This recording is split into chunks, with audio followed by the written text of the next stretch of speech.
we present Jimmy Clitheroe as the Clitheroe Kid, with Peter Sinclair, Patricia Burke, Danny Ross, and Diana Day in... Sing Something Stupid.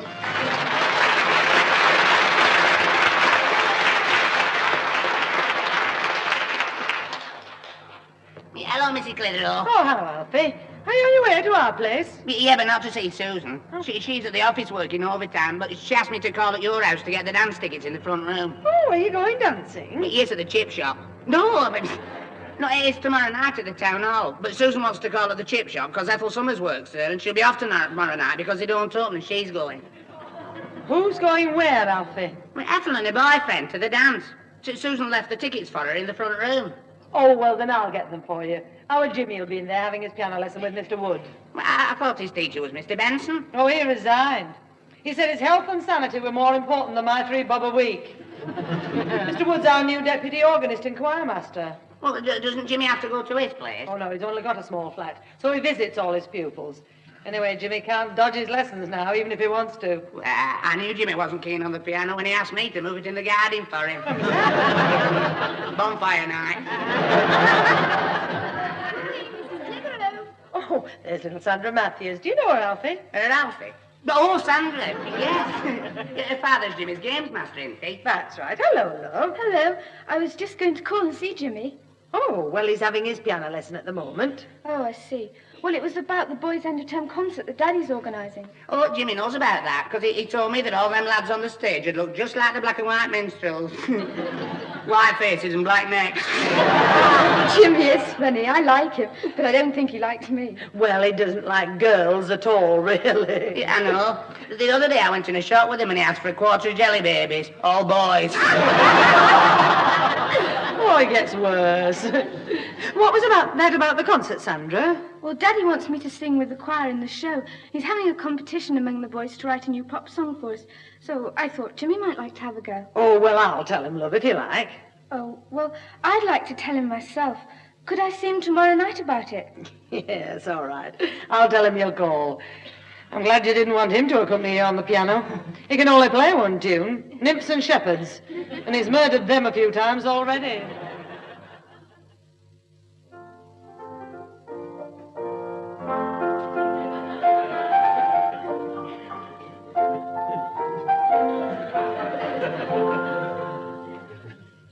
Well, I reckon that was very good.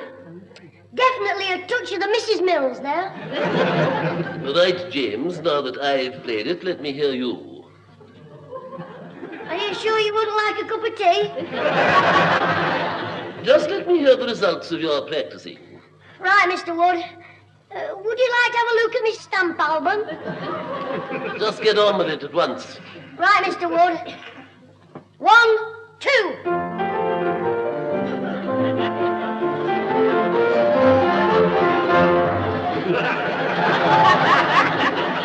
Well, now that you've had your little joke, play it properly. That was properly. Well, all I can say is that you just haven't been practicing. I have, but it's not easy practicing in here. This is the snogging room. I beg your pardon? Susan and Alfie use it. While I'm practicing on the piano, they're wrestling on the settee.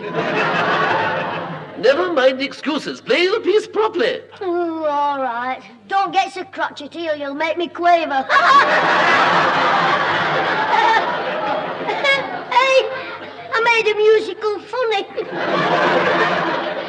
Get on with it. Oh, yes, Mr. Timberhead. Wouldn't I? Would.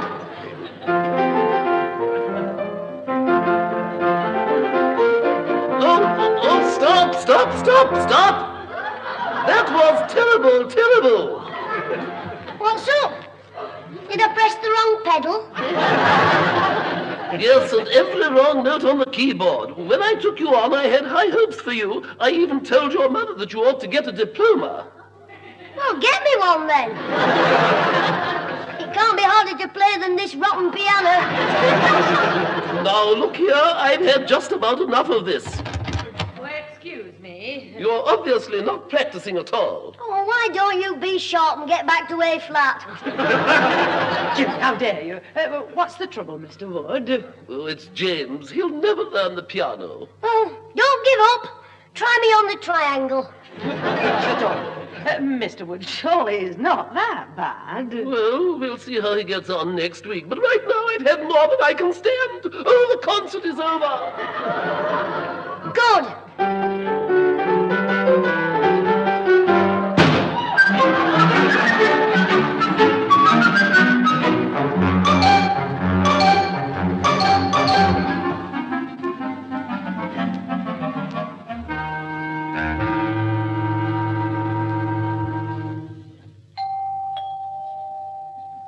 All right, I'm coming. Oh, there you are. Keeping me standing out in the cold and the rain. Where's your pen? He was in the drawing room composing a opera. Hey, up on frozen stiff. It's Alfie the Eskimo. Have you come to rub noses with Susan Blubberface? Yes, no. Oh, shut up. Standing there waiting, I'm wet through. I know. I heard you ringing. Get it, Alfie. Wet through. Ringing. At the door. Ringing. Wet. Wish I'd never started this. Hey, look, is Susan in? She's upstairs under the dryer. Come in the front room and have a warm by the fire. You I could do with one. Yeah, and as soon as your brain's thawed out, you can help me with something. Listen, what rhymes with knobbly? Knobbly? What do you want to know that for? I'm writing a song for the Black Hand Gang about one of our teachers. You, writing songs? Yeah, I've done most of the teachers. Hum your Pete, Whistling Willie, Tick-Tock Tilly, Buzz Buzz Bothwell, and now I'm working on the dear old headmaster, Knock-Kneed Neddy. They sound a funny lot of teachers. They are. Anyway, I'm writing this one about the headmaster, Mr. Slack. I've made a start. When he's walking, Mr. Slack, his knees knock together like this, click-clack. Now, I want to know what rhymes with knobbly. Have you tried going through the alphabet? Well, I started bobbly, doubly, gobbly. Hey, who's that fella on the telly? What fella? MacDonald Hobley. No, that's no good. There must be a word that rhymes with it somewhere. Oh, let me see. Jobbly, lobbly, mobbly. I've got it. Good. What is it? Knobbly. That's the one I want the rhyme for. Oh, of course. Well, let me think now. Bubbly, rubbly, quabbly. Wait a minute. Why am I trying to think of something to rhyme with knobbly? It's your brain. It's gone all wobbly. Hey, that's it. When they meet, his knees so knobbly, make his tummy go all wobbly. How's that? Rubbish. Rubbish? I'm a second Lionel Bart, I am. Give over it. He writes pop songs, not childish stuff like yours. Well, I can write pop songs. Listen to this. I'm going to send this to the Beatles. Oh, look, I came to take Susan out Where are you snogging tonight? at the youth club. We're playing table tennis. Well, while you're both under the table looking for the ball, you can sing to each other. Oh, go on then. Small things amuse small minds. Yes, so you'll enjoy this. I've got a tune as well. Honey, honey, honey, do you love me? Honey, honey, honey, yes I do. Honey, honey, honey, if I had a lot of money, I would spend it all on you. Well, Hey, that's not bad. Go on. that's as far as I got. You like it? It's quite good. How did it go? Honey, honey, honey, do you love me? Oh, you're here, Alfie. Honey, honey, honey, honey, honey, honey. What's all this honey business? He's just been stung by a bee. Oh, Susan, it's Jimmy's song that he's written. Is he writing songs again? He's supposed to be practicing the piano. You put your head on the keys. I'll practice slamming the lid down. No, before you do that, Jimmy, sing your song again. I mean, don't be cheeky. Hey, listen to this, Stragonet. Honey, honey, honey, do you love me? Honey, honey, honey, yes I do. Honey, honey, honey, if I had a lot of money, I would spend it all on you. Ain't it good, Susan? Jimmy, what gave you the idea? Well, the other night, I was just bent down, tying my shoelace, and I heard these voices. Yeah, go on. One said, do you really love me? And the other said, Yes, I do. The first one said, "You're wonderful. I'd give you everything you wanted if only I had money." Hey, Susan, that's a coincidence. That's what I was saying to you the other night when we were snobbing naked. But Jimmy Clitheroe, you business again. You horror. Nothing's private in this house. Oh, Susan, you inspired me. Oh, shut up. Alfie, I'm going to meet Mother. Yeah, but we're going to play table tennis. I know that, but the match doesn't start till 8 o'clock. You've got the time wrong, as usual. Honey, honey, honey, you're a crackpot. Be quiet. Alfie, I told you distinctly. I said don't come at 7 because you'll have to wait for me, and Aunt Jimmy will be in the front room having his piano lesson. You're crackers. My lesson isn't till Friday. Mother told you Mr. Wood brought it forward 2 days. I heard her telling you. Oh, heck. So she did. Jimmy, Jimmy, Jimmy, you're in lumber. I'm going. I'll see you later, Alfie. Yeah, right, honey. But Susan. Oh, heck. It's 10 to 7. I'll never have nymphs and shepherds ready in time for old Woodhead. It's your own fault. You should have been practicing instead of writing your daft songs. Well, my songs aren't as daft as nymphs and shepherds. Listen, nymphs and shepherds, come away, come away. I think I'll jazz it up a bit and call it Mods and Rockers. Yeah, hey, that's a funny idea. It's a good one. Let's hear how it would go. You're supposed to be practicing for your lesson. Oh, pipe down. Mods and Rockers fight all day, fight all day. Mods and Rockers bash away, bash away. Thump, thump, thump, thump, thump. Mods and Rockers fight away, fight away, fight, fight, fight, fight, fight. Oh, I'm fighting a losing battle here, Alfie. It's no use. No, Mr. Wood won't believe you've practiced that all week. He'll be very cross. I'm not worried about old Woodworm Willie. It's what my mum will do when he tells her. What can I do, Alfie? Nothing unless you sell the piano before he gets here. Oh, very Hey, that's a point. Yeah, now look, I was only joking. Don't start. No, I don't mean sell it. But if I don't play for him, he won't know how bad I am. What do you mean? I don't know, but there must be something. How about if you bandaged my hand up and I said I'd sprained it? Oh, no, I'm not getting in trouble for you. Well, stop him coming in. Tell him we've moved, or the room's flooded. I know, the piano caught fire. Have you any matches? Don't be daft, you'll just have to own up and take what's coming. Come away in then, Tommy. Right, yeah, Pete. Oh, Jim, are you just going to play the piano? No, I'm sitting here waiting for a bus. Don't be cheeky. Sitting waiting for a bus. It's all right, Pete. I asked for that one, you know. We were going to rehearse a song, but, well, if you're doing your piano practice, we'll no bother. Oh, I'm not. You can rehearse all night for all that. Hey, that's it. Yes, Grandad, you carry on. The piano's all yours for the night. But Jimmy, Mr. Wood's coming for you. Hold me there! Sorry, Alfie. I thought I was stamping on the loud pedal. By the way, what are you going to practice? Carol singing? Well, you see, there's a smoker on at the Rose and Crown next week, and they've asked Mr. Twig and myself to perform. Why couldn't they get Peter and Gordon? No, Jim. So they got Peter and Tommy. No, you see, I'll tell you. Your granddad and me was doing a bit of harmonising on Saturday night, just before chucking out time. And when we finished, the landlord, he asked us to sing again. Well, it was one way of emptying the pub quick. It was one way of emptying the Oh, Jim. Yeah, of course you are, Jim. Hey, are you laughing? Or are you playing trains? Oh, Tommy, don't encourage him. He's cheeky enough. Well, what are you going to sing? We're going to sing that well-known sad ballad, used to song at twilight. Oh, I remember that. Well, when I was little, my mum used to sing me that to put me to sleep. Yeah, and if it didn't work, his father used a hammer. All right, now, all right. Do you mind leaving us to it? Yes, well, let Jim give us the note to start, Pete. Jim, the bloke said we start on G. B? No, G. Oh, C. No, G. Oh, Gigi, have you been standing in the sink? Or have you had too much to drink? Gigi. Look, play G and never mind the comedy. Right, it's here somewhere. Ah, this is the one with the chip out of it.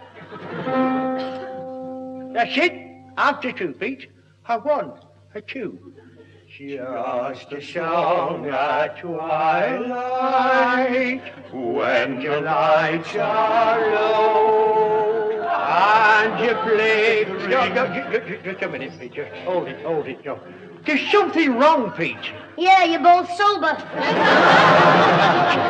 I won't tell you again, Jimmy. Here, now, stop the jokes, Jim. Look, Tommy, I think the trouble is we're both singing the melody, and I thought you were going to do the harmony. Of course, I'm sorry, Peter. I harmonise in the upper register pitch. All right, Tommy. 1, 2. Just a song at twilight, when the lights are low, and the fleeting No, Tommy. That's not right. Oh, one eye, I know.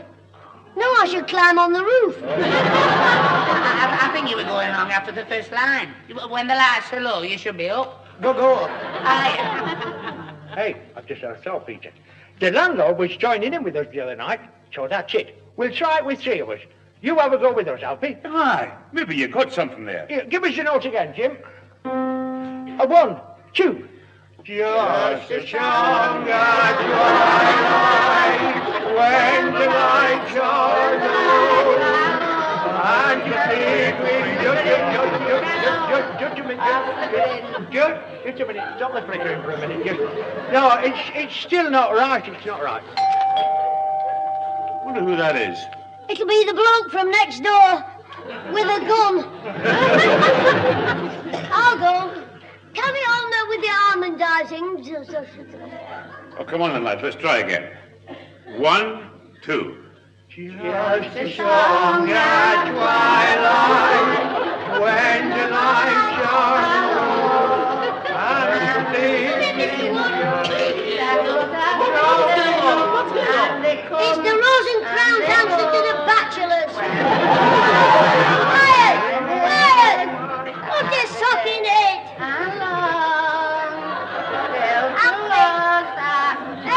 Alfie! Hey, screaming like such. Hey, you stopped. They're having a bit of trouble, Mr. Wood. Yes, I noticed. Oh, you're the musical fella, aren't you? Don't you do the choir and all? Well, I am a choir master and a music teacher, yes. Well, could you give them some advice without being rude? Well, it's time for your lesson, James, you know. Just a minute. Just give us an idea what we're doing wrong. Now, go on. What's wrong? Well, for one thing, you were only singing in 2-part harmony, whereas being 3 of you, you should have commenced on the 3 notes of the dominant chord. J.R. Pete, ask a silly question. No, Tommy, no. Could you please show us what you mean? Yes, you help them and I'll go and put the kettle on. Wait a minute, James, your lesson. No, just a minute. Come on. Show us what you mean. Look, I'll play you your respective notes on the piano. Now, who sings the melody? Just a song at twilight, when the lights are low, and the flickering shadows. No, please. You must increase the volume there. Look, it's Alfie here. Look, Alfie, the man said, after the flickering shadows, it swells up. Your voice doesn't swell enough. It smells enough to me.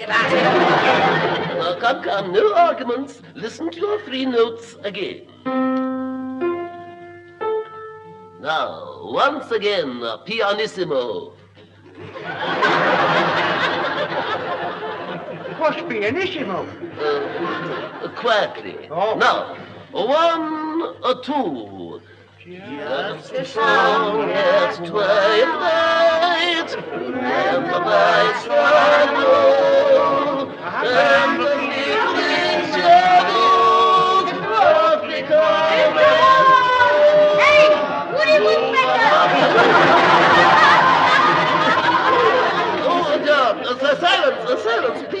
how do you do, Mrs. Clitheroe?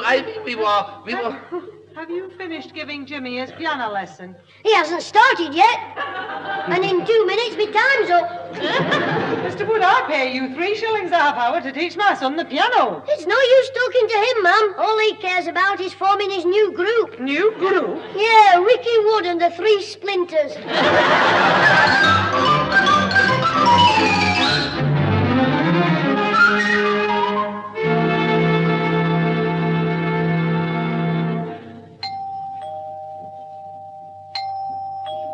Oh, heck. Soppy Sandra. I'm off. Jimmy, where do you think you're going? I'm going to see Ozzy. Very important. You're not going anywhere, except back in that room to do your piano practice. Oh, but Grandad. Now, never mind the buts. I promised your mother you'd practice, and that's what you're going to do. And see who's at the front door. That's 3 times they've rung. I've seen who's at the front. Sandra Matthews. That's why I'm going out the back. Don't be stupid now. Just get in there on the piano, and I'll let her in. And don't be rude to her like the last time, or you'll feel the weight of my hand. She'll feel the weight of my boot if she waves to me again when I'm with the Black Hand Gang. Oh, well, I won't have to put up with her much longer. Once her father's picked me for the football team, she's had it. He's in here, my dear. Jimmy, Sandra would like a few words with you. Hello, goodbye, get lost. There's a few words for her. No, I've warned you. Come in, Sandra. Hello, Jimmy. I just called in to see you on my way home. Well, I'll give you a photograph, then you won't need to bother. Jimmy. Oh, it's very nice of you, Sandra. I was just going to make some tea, Sandra. Oh, maybe you would like some lemonade. Oh, lemonade, please. Right. Well, I won't be a minute. And Jimmy, remember what I said? Yes, Grandad. Jimmy, you know I'm singing with the choir in your concert. It's not my concert. I wouldn't have a sloppy I'm not in it, thank goodness. No, but you could be. Daddy wants one of the boys to write a song for me to sing with the choir. So what? I'm not interested in the concert or the choir or you. Well, he's having a competition for the best song, and the winner will get £1. I've told you I'm very interested in a concert. Well, I know you're always writing songs about masters and things. Yeah, but I can't see you singing about not needing Eddie. They wouldn't pick a song of mine. No, I mean a proper song. Mr. Hall said you'd written one. And Jimmy? Yes? Daddy said I can help him pick the winning song. Oh, did he? Well, sit down, Sandra, and have a jelly baby while you're waiting for your lemonade. Oh, thanks. Well, can I hear the song you told Mr. Hall about? Mr. Hall? I don't know anybody. Oh, Alfie. Oh, I never think of him as a mister. More of a missing link. Jimmy, you are awful. He's right about the song, though. It's a smasher. Listen. Mods and rockers, fight away, fight away. No, he said something about honey. Oh, that's a load of mush. What him and me slopper sister say. All about loving. Well, pop songs usually are about love. That's what we want. Look, I'm not having the choir knowing I wrote a soppy love song. But it might win the £1. All the lads are... Honey, honey, honey, you love me. Honey, honey, honey, yes I do.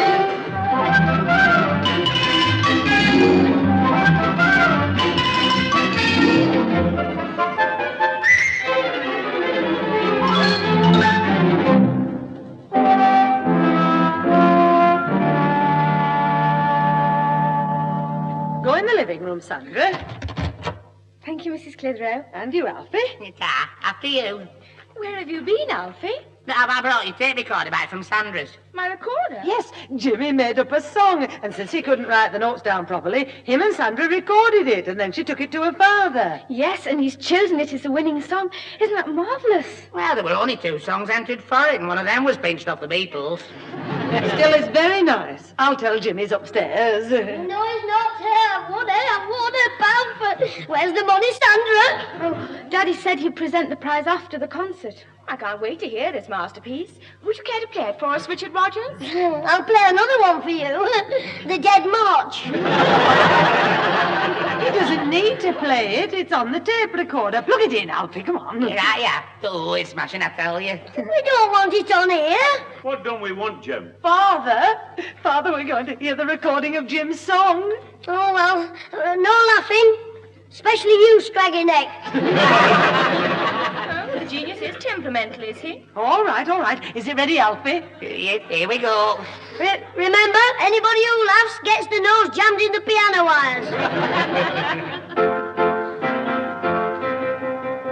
Honey, honey, honey, do you love me? Honey, honey, honey, yes I do. Honey, honey, honey, if I had a load of money, I would spend it. Are you laughing, Susie? No, I'm trying to stop myself. Say, what would you buy me just to prove your love was true? I will buy you lots of flowers and a mansion called the Towers and a diamond ring or two. Honey, honey, honey, I could kiss you. You're the nicest boy I ever knew. So honey, honey, honey, if you send me lots of money, I will spend it all on you. Cheers!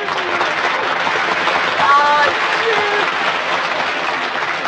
Jimmy, that's marvellous. Very good, my boy. My, you sing well together. Oh, don't be daft. I was only doing the part the choir sings. Oh, no, Jim, not now. What do you mean? Well, when Daddy heard that tape, he said it would be wrong for the choir. So you and I are going to sing it as a duet. What? Me sing that slot with you? In front of all the school? Yes. Not on your Nelly. But if we don't sing your song, you won't get the pound. Of all the rotten twists. If I don't go on the stage, your father will take the prize off me. And if I do go on, the Black Hand Gang will take the pants off me. Honestly, there's no justice. Play the tape again, Alfie. Right. Come on, all join in. Honey, honey, honey, do you love me? Honey, honey, honey, yes I do. Honey, honey, honey, if I had a load of money, I would spend it all on you. No, hey, shut up.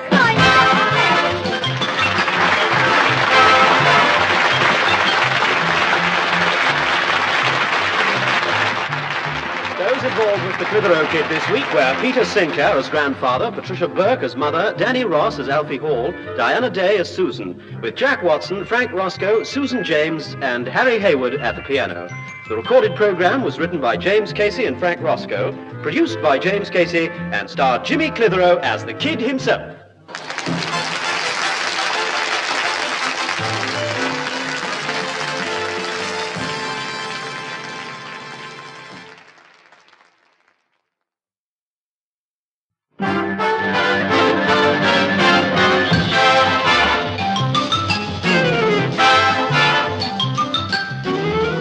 We present Jimmy Clitheroe as the Clitheroe Kid, with Peter Sinclair, Patricia Burke, Danny Ross, and Diana Day in Jim and the Beanstalk.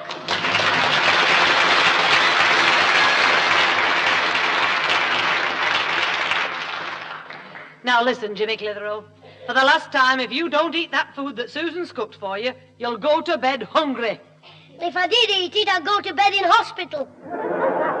Don't start your cheek again. All right, Susan, leave him to me. I wish she'd leave the cooking to you. She can ruin hot water. One more word and I'll give you a good smack. I've told you and I mean it. I'm not cooking anything for you.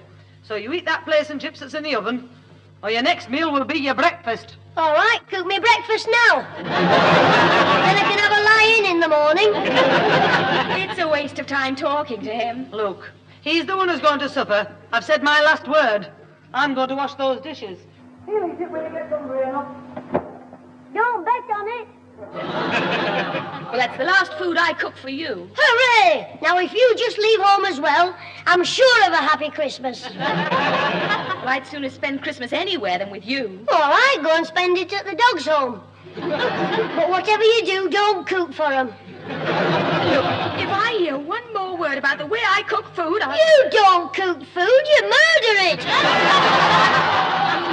When you go to the grocer's, they ought to make you sign the poison book. You cheeky little horror. Oh, me ear. Ooh, right for you. Where's that sauce bottle? Stop this rowing. It sounds like chuck it out time at the pub. Well, you should know. She should know better than to hit me. He asked for it, on about my cooking. Did you find anything wrong with the place and chips, Grandad? No, Susan, it was very tasty. Yes, but what did it taste of? Burnt fat and nail polish. Look, there was nothing wrong at all with the fish and chips. There was. The chips weren't wiggly. And they weren't brown either. I hadn't enough fat. Well, there was no need to use me football dubbing as well. Are you still at it? Oh, look, Pat, don't go cooking anything else for him. She's told me. I've told him.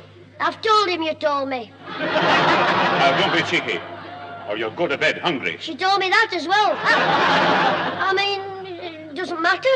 I'm not bothered about missing a meal. No, aren't you? No. If I want to go to bed hungry, that's my business. Right. We'll see that you do. Oh, that'll be Alfie. He's bringing our pantomime tickets tonight. All right, I'll let him in. Oh, he drives me mad. Oh, don't worry, he'll be sorry. Because for once I mean it. He's not getting anything else to eat tonight. You try, have you? Yeah, hello, everybody. Hello, Alfie. Did you get the tickets for Jack and the Beanstalk? But he had 5 stall seats for Monday night. Do you want to keep them, Mr. Sinclair? You better give them to me, Alfie. Oh, I'm looking forward to Jack and the Beanstalk, because my favourite comedian's in it. What's his name? Oh, and the principal boy. His name's Jill. Yours. Oh, he's a lovely girl. Yeah. Oh, here's your 7 and 6 change, Mr. Sinclair. Who's changed? The boy or the... Oh, my change for the tickets. Here, just a minute. Shouldn't have been 9 shillings. Oh, yeah, but they were 6pence each, you see. Oh, what were? The 3 meat pies I've just bought for Jimmy. I haven't told you. He didn't phone me when he asked for them. What? But the meat pies he's eating in the front room. He's not. Oh, like he'll murder me. I'll murder him out of my way. You mean, Alfie, he got you to bring him 3 meat pies? Yeah, but he phoned me up a quarter of an hour ago and said he wasn't starving for you. You were making him starve. You wouldn't give him any supper. I'm not supposed to tell you. Upstairs, I said. To bed. This minute. Please, Mum, just one bite, please. Up to bed this second. You'll have nothing to eat. And if there's any more trouble with you before Monday, you won't be going to the pantomime either. And you can stop muttering under your breath, or you'll get a smack.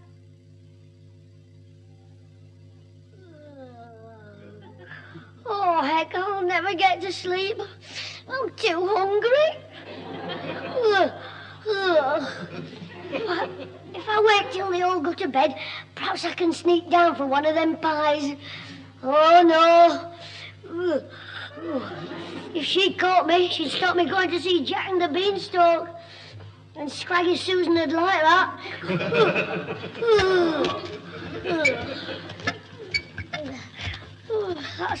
That's who I'd like to be. Jack the Giant Killer. I'd be the hero.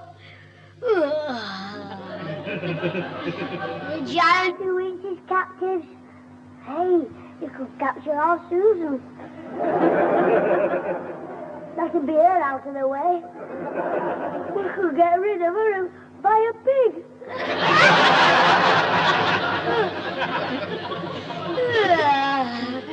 It'd be company for the cow.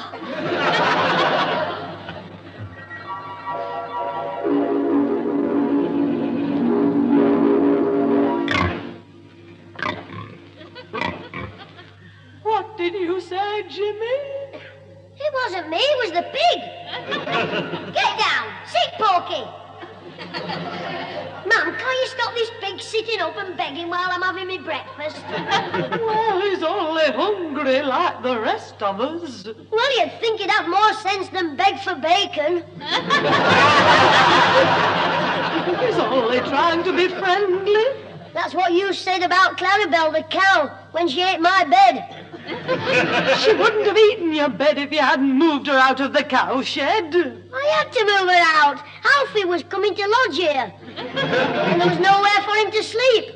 It was your idea for him to come here. Now, Alfie's been no trouble. What about all that fussy kicked up after his first night in the cow shed? Just because I forgot myself and took him a bucket of bran mash for breakfast. Then he didn't even wash the bucket out after he'd finished. Oh, sit down and finish your breakfast. All right, Mum. Look at that. Hey, get your thieving snout out of my porridge. Hey, Mum, he's eating it. You'll have to make me some more. There is no more. There's nothing to eat in the house, not even a scrap of bread. Your grandfather didn't have any breakfast at all. Ah, there you are, Pat. Is the pig here? Grandad, you're not going to eat porky for breakfast, are you? No, I'm taking him down to the landlord. We have no money, so I've got to give him the pig. We haven't paid any rent since Susan was captured by the giant. Oh, Father, don't remind me. My poor daughter, taken from us to be a prisoner in an enchanted castle. Oh, my poor daughter. Well, I bet she's getting plenty to eat. What do you mean? Well, the giant always fattens them up for Christmas. Oh! Jimmy, shut up. Oh, don't worry now, Pat. We'll find the giant's castle before Christmas somehow. And Alfie's still searching, day and night. A lot of use he is. Every time he goes in the woods to look for the castle, we have to go in the woods to look for him. Look, never mind your funny stories. Now go and get the pig's lead. It's outside, don't you remember? I made it into a snare to catch rabbits. Have you caught anything yet? I have now. It's Alfie. All right. I'll untie him. Come on, Porky. Jimmy, let Alfie in. He might have some news of Susan. He's been to visit the soothsayer. Couldn't the vet do anything for him? Good morrow, Mother Clitheroe. 'Tis I, Alfie the lodger. Ah, Alfie, welcome back. What tidings from the soothsayer? You what? What did the soothsayer say? I saw the soothsayer's sister because the soothsayer was upstairs having a trance. You what? In a trance, gazing into space. You're not with us at all. You've been in one of them for years. Shut up, Jimmy. What did she say? Oh, The soothsayer's sister, what did she say? She said, would you like the next trance? no, she said he'd seen her. The soothsayer had. Not his sister, Susan in a trance. He was. He saw her in the crystal, she said. That was the news in Welsh. Shut up, Jimmy. Did he say what had happened to Susan? Oh. The soothsayer! No, the soothsayer's sister said. Because he was upstairs, the soothsayer was. Yes, having a crafty sooth. He said Susan's in the giant's castle above the clouds, held captive by a spell. To rescue her, I must go up the pole. You're halfway there already. But what does this strange message mean? It means, with a bit of luck, there'll be one less for the Christmas pudding. Shut up. It means I've got to search for the big pole that reaches up to the sky and you owe the grocer a shilling. The grocer? Yeah, because I had to give the grocer's money to the soothsayer. Well, not to him, to his sister, because the soothsayer was upstairs. Oh, we know that.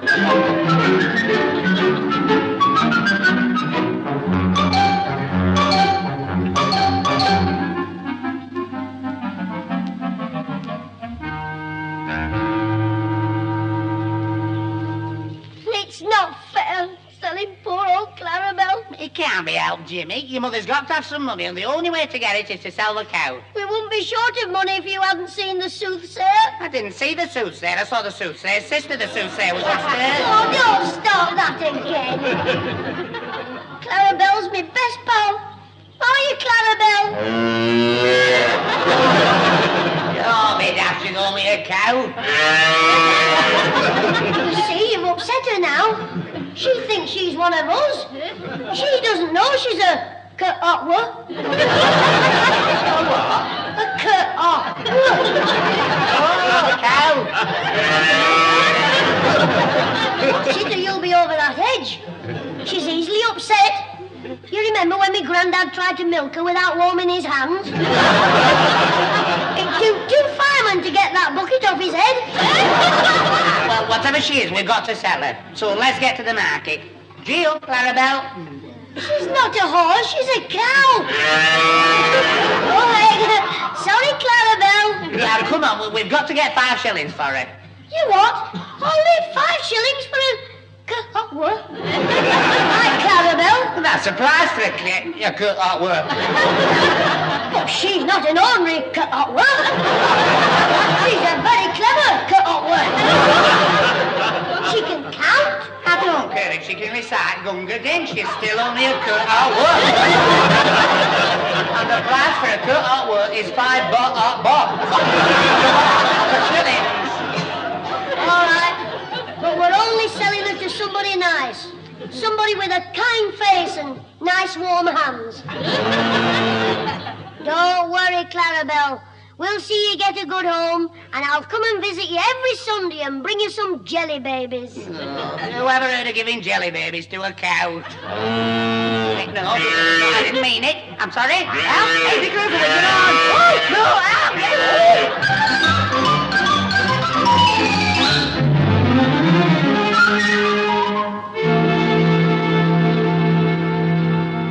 Happy days are here again, the skies above are clear again. So let's sing a song of cheer again. Happy days are here again. What's all the row about? Alfie, have you been in my rhubarb whiskey? No, we're drunk with happiness. Tell him, Jimmy. Grandad, we're rich. We've sold Clarabelle. I know that, but 5 bob isn't going to make us rich. 5 bob? We sold her for a bag of gold, didn't we, Alfie? Yes, 20 golden pigs, little ones, guinea guineas. We're rich. The butcher gave you 20 guineas. No, it was an old woman we rescued from the pond who turned out to be my fairy godmother. She said, I am your fairy godmother, whom you've rescued from the pond. What was you doing in the pond? The breaststroke wanted, Alfie. The villagers threw her in because they said she was a witch. Just because she was an old woman with a pointed head. That. Well, where is she now? She flew home on a broomstick. Before she went, she said, this is the seed, this bag of gold, to bring you fame and wealth untold, and a joy unto your family too. I'm going now. Toodaloo. And off she went like a bat out of a belfry. And you've got this gold with you, no? Yeah, so as soon as we've shown it to me, Mum, you can go out and put a deposit on your own brewery. Come on. Happy days are here again. Alfie, hold the smelling salts under me Mum's nose. Right, Jimmy. Come on, Mrs. Clitheroe. Wakey, wakey.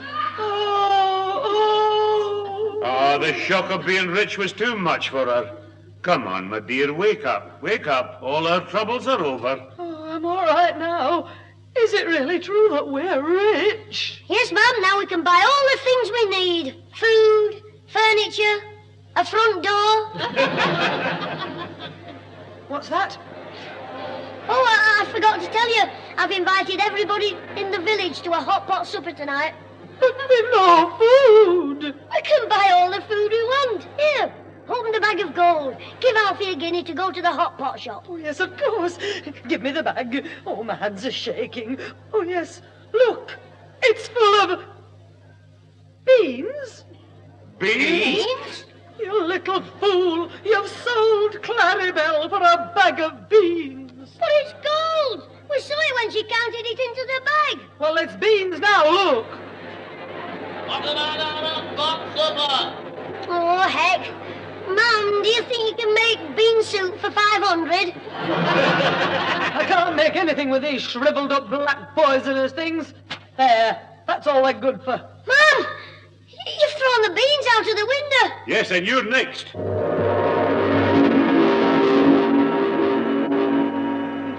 What was that?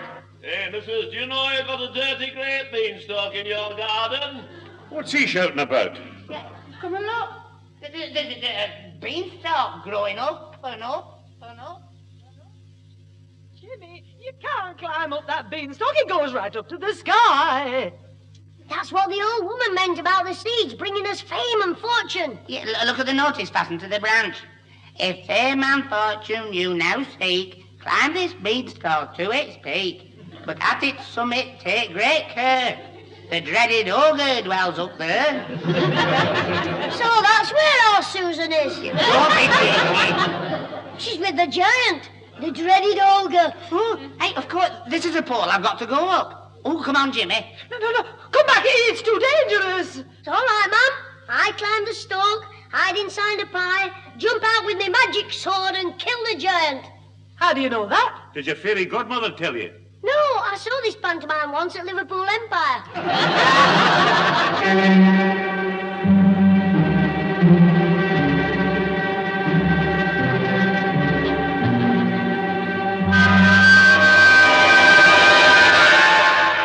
Woe is me, still held captive in the dungeon of the castle of the giant who wants to marry me. In 5 days' time, I must either be his wife or his Christmas dinner. Oh, woe is me! Woe is me! Who's there? You know me, I'm the henchman of the giant of the castle whose dungeon you're in. Here, get this grub down here. Oh, no, not more food. Yes, 5 steak pies with chips and peas. But I just had my breakfast. Look, the giant says I've got to fatten you up for Christmas and I'm on a bonus. For every pound you weigh over 14 stone, I get a golden egg. I'm not eating anymore. You can tell the giant. Tell him yourself, he's coming. Me fie, full thumb, I smell the blood of a... Oh, me head. I keep forgetting about this low doorway. Well, me proud beauty, what have you decided? Are you going to be me bride or me little Bakewell tart? Neither. My hero Alfie will rescue me in the nick of time. Who's Alfie? Just look out of the window there, giant. Well? You see that lad pulling something out of the moat? Yes, what's he pulling out? A fish? No, that's Alfie. They've been trying to get in the castle for the last 2 days. I've had some right fun with them. My hero? He's here. What have you done to him? Oh, he's doing it all himself.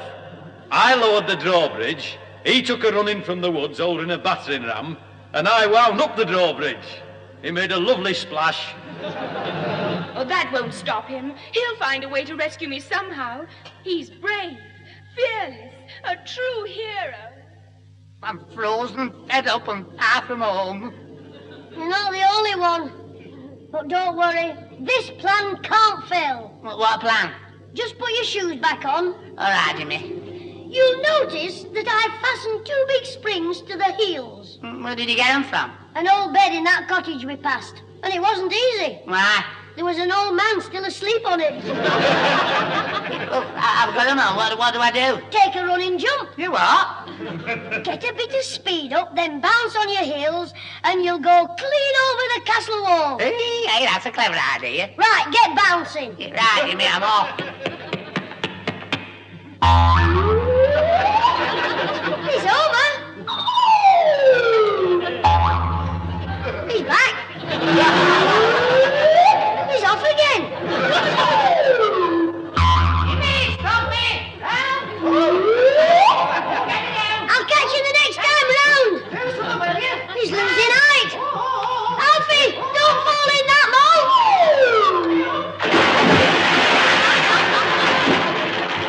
He never does anything he's told.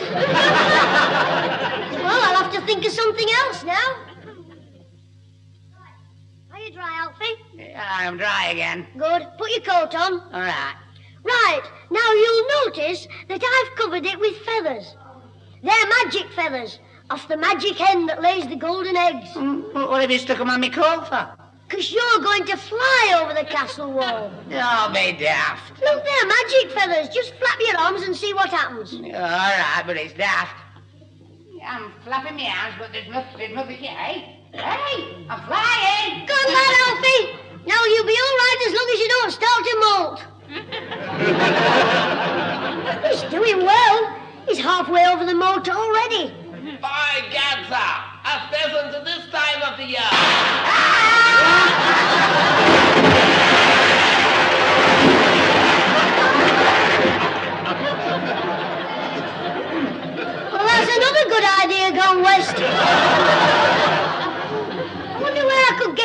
cannon.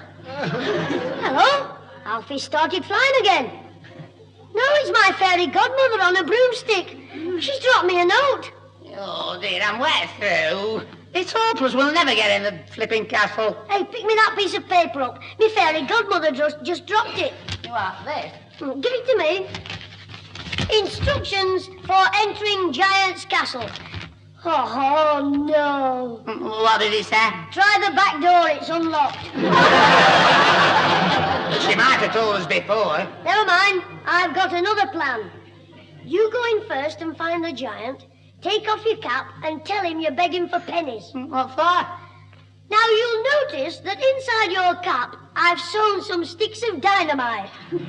So as soon as he drops a penny on them... I'm not doing it.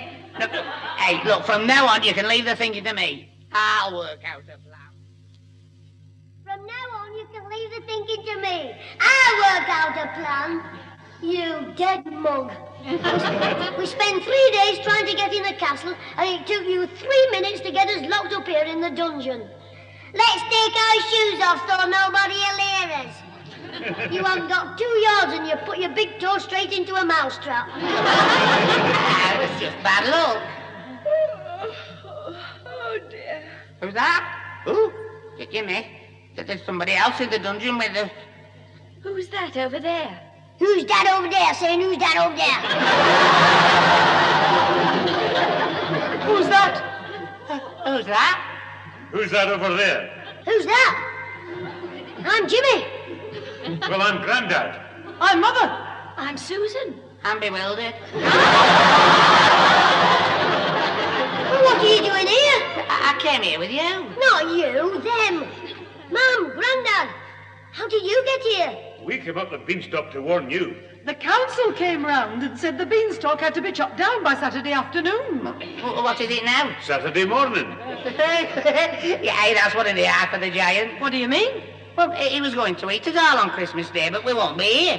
Because if they chop the beanstalk down, we'll all put it... Oh, it will fall. Right, on your feet, you double. Come on. This giant ship approaches. 3, 5, 4, fum. I smell the... Oh, me head. I'll have to buy myself a crash helmet.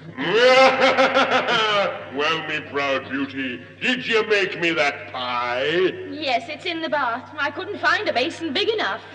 Good. I'm going to have that today. But I thought that pie was for Christmas, Giant. No, I'm going to have them for Christmas. I'll have him for the fish course. That one who keeps falling in the moat. And then the woman next, raised with onions. Oh, no!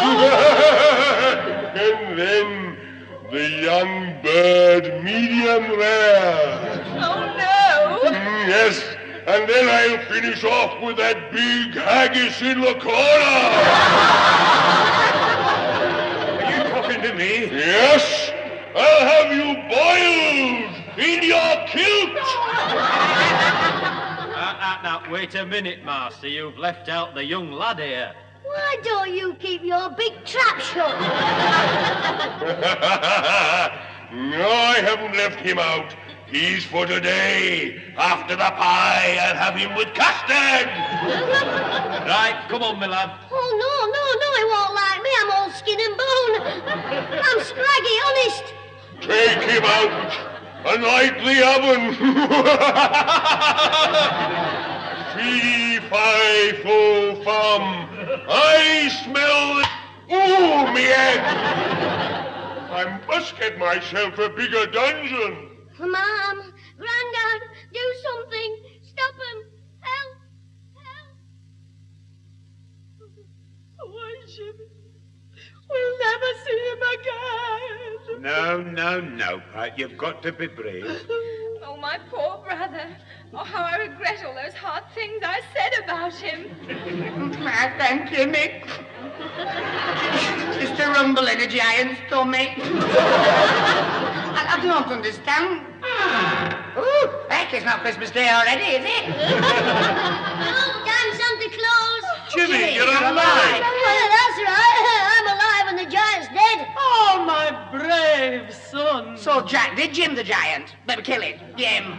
Aye, how did you kill him, Jim? I didn't. The pie killed him. You mean you poisoned it? No, I didn't need to poison it. Our Susan cooked it. That was enough. He took one mouthful, his face went green and his toes turned up. So everything has turned out happily in the end. Yeah, we've got the giant's treasure and the hen that lays the golden eggs. Hooray! The giant's dead. The world is free. The future's rosy for you and me. Virtue triumph. Love supreme. Hey, isn't this a stupid dream? Because there's No business like show business like no business.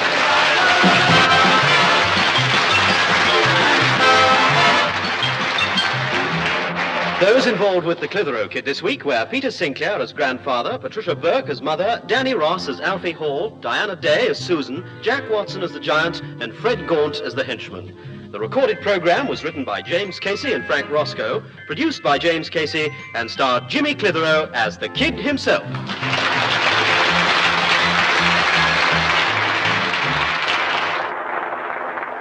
that's what happened because I went to bed without any supper.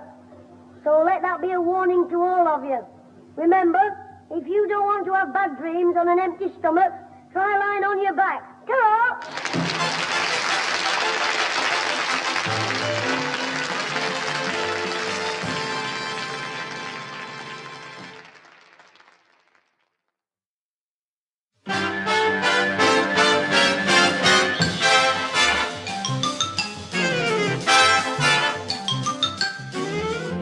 We present Jimmy Clitheroe as the Clitheroe Kid, with Peter Sinclair, Patricia Burke, Danny Ross, and Diana Day in Double trouble.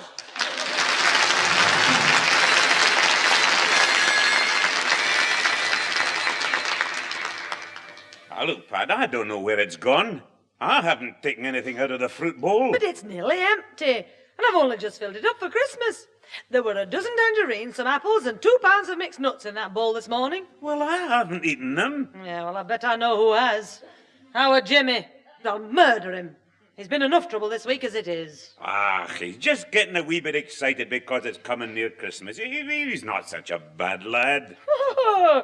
You wouldn't have said that if you'd seen me drying out your scarf and bowler hat. He used them to dress up the snowman he made in the garden this afternoon. He took one of my carrots, too. A carrot? What for? Well, he said the snowman was you, and so it needed a red nose. That cheeky young scamp. Where is he? I've just sent him to the grocer's with my order. Merry Christmas, Mum, Grandad. Jimmy, I sent you to the grocer's. I hope you both have a smashing time, because it's the season of peace on earth and goodwill to all men and little boys. And besides that, it slipped out of me hand. What did? The snowball. Snowball? Mother, our Jimmy just hit me on the head with a snowball. What? He was trying to stop me looking in a paper bag. What paper bag? The one he was sneaking out of the house with all the fruit in. What? It's the season of goodwill, Mum. God rest ye merry gentlemen. Be quiet. Where were you going with that fruit? It was for some poor hungry kids, Grandad. He told me it was for the Black Hand Gang. Well, they're poor and hungry. All except me. But then I'm lucky to have such a marvellous Mum and Grandad who love me so much. Now, look, funny boy. You mean you were taking all that fruit just for the 3 of you to eat? 3? The gang's bigger now, Grandad. How many is there now? 4. We've got a new lad and we want to make a good impression on him. I'll make a good impression on you with my slipper. Now, off you go to the grocer's at once. Yes, Grandad. And no more throwing snowballs, or you'll spend Christmas in bed without food, presents, or anything. Mum, here's my finger. See that clean? See that mucky? No more snowballs will I chucky.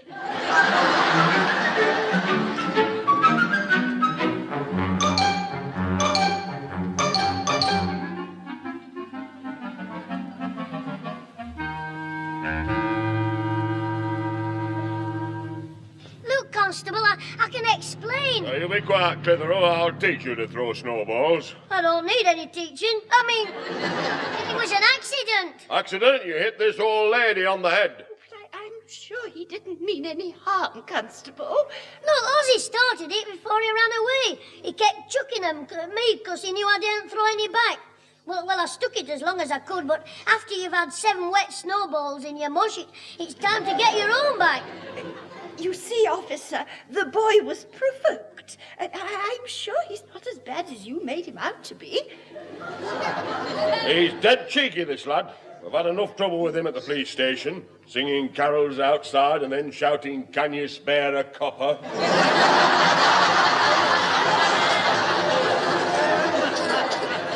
It was only a joke. Well, I'm not joking now. I'm going to report you to the sergeant and to your family as well. But, Constable, it's Christmas. Goodwill and peace on earth. God rest ye merry policeman. Oh, please, officer, won't you overlook this? After all, it is Christmas in 2 days' time. Oh, all right, Miss Martha, but he's got you to thank for this. Oh, thanks, Miss Martha. And you, Constable. I'll get Father Christmas to put your new whistle in your stocking. Now, look, you just do something useful for once and help Miss Whiteside into her house. She's still a bit shaken up. Yes. Well, it was a shock when the snowball hit me. Don't worry, I'll look after you. Can you walk, or shall I give you a piggyback?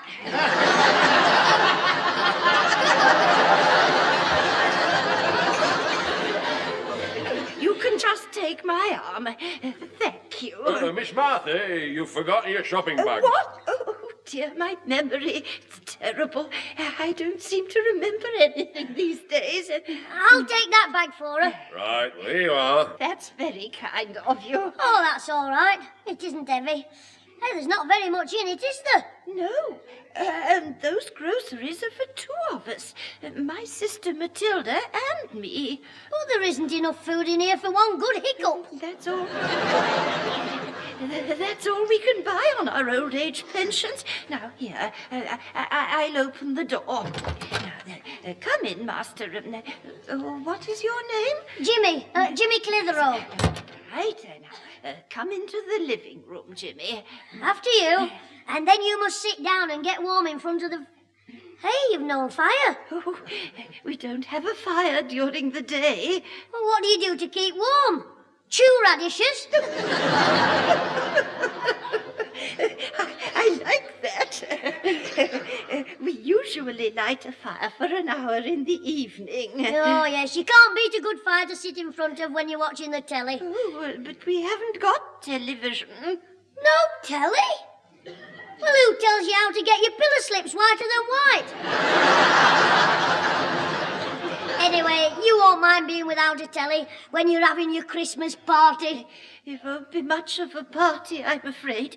There'll only be Matilda and I, just the 2 of us on our own. Oh, heck. Well, musical chairs is out for a start. Yes, life is not easy for Matilda and me, but we try not to complain. After all, there are people worse off than we are. There you are, Jimmy. Even though we've no money, no fire, no telly, and we're all on our own, in spite of all our worries and problems, we do try to keep cheerful about it. Yes, that's what I say. Keep smiling. Jimmy, you mustn't upset yourself. A nice boy like you. I'm not nice. I'm rotten and bad. I throw snowballs at old ladies who haven't the strength to throw back. Jimmy, it's all right. No, it isn't. You'll have a rotten Christmas if I don't help you. But I will. You see. Don't upset yourself. Have you got a hanky? Yes, do you want to borrow it? Look, I'm going to the grocer's now, but I'll be back. All right, Jimmy. I'll see you right for some food and a decent fire, even if I have to break in school and chop me desk up. The poor thing. There must be something I can do for her. Hey, Clitheroe. Oh, heck, it's Bertie Big Feet again. Yes, Constable? Is Miss Martha all right now? No, she's not. She's poor and cold and hungry. And we've got to do something about it. Now, what fancy yarn are you trying to spin me now? I'm serious. She needs help. I'm going to do me good deed. You go in and start a fire with your truncheon. I wonder what he's up to with Miss Martha. Oh, where she is, perhaps she'll tell me. Hello, I didn't see you come out of house, Miss Martha. Are you speaking to me, officer? Yes, how do you feel now? None the better for your asking. And I've no idea how Miss Martha feels, seeing as I'm Miss Matilda. Eh? Oh, I'm sorry, Miss Matilda. You know, you and your sister are as like as two peas in a pod. Yes, twin sisters often are. How very clever of you to notice it, Constable. Ah, well, it's true, you know, the way you dress and everything. You'd pass for Miss Martha anyway, until you open your mouth. I mean... I know what you mean. I am not like my sister. I believe in speaking my mind, and I don't care who knows it. Haven't you got a job to do? Eh? Oh, yes, Miss Matilda. Well, get on with it. That's what we pay our rates for, isn't it?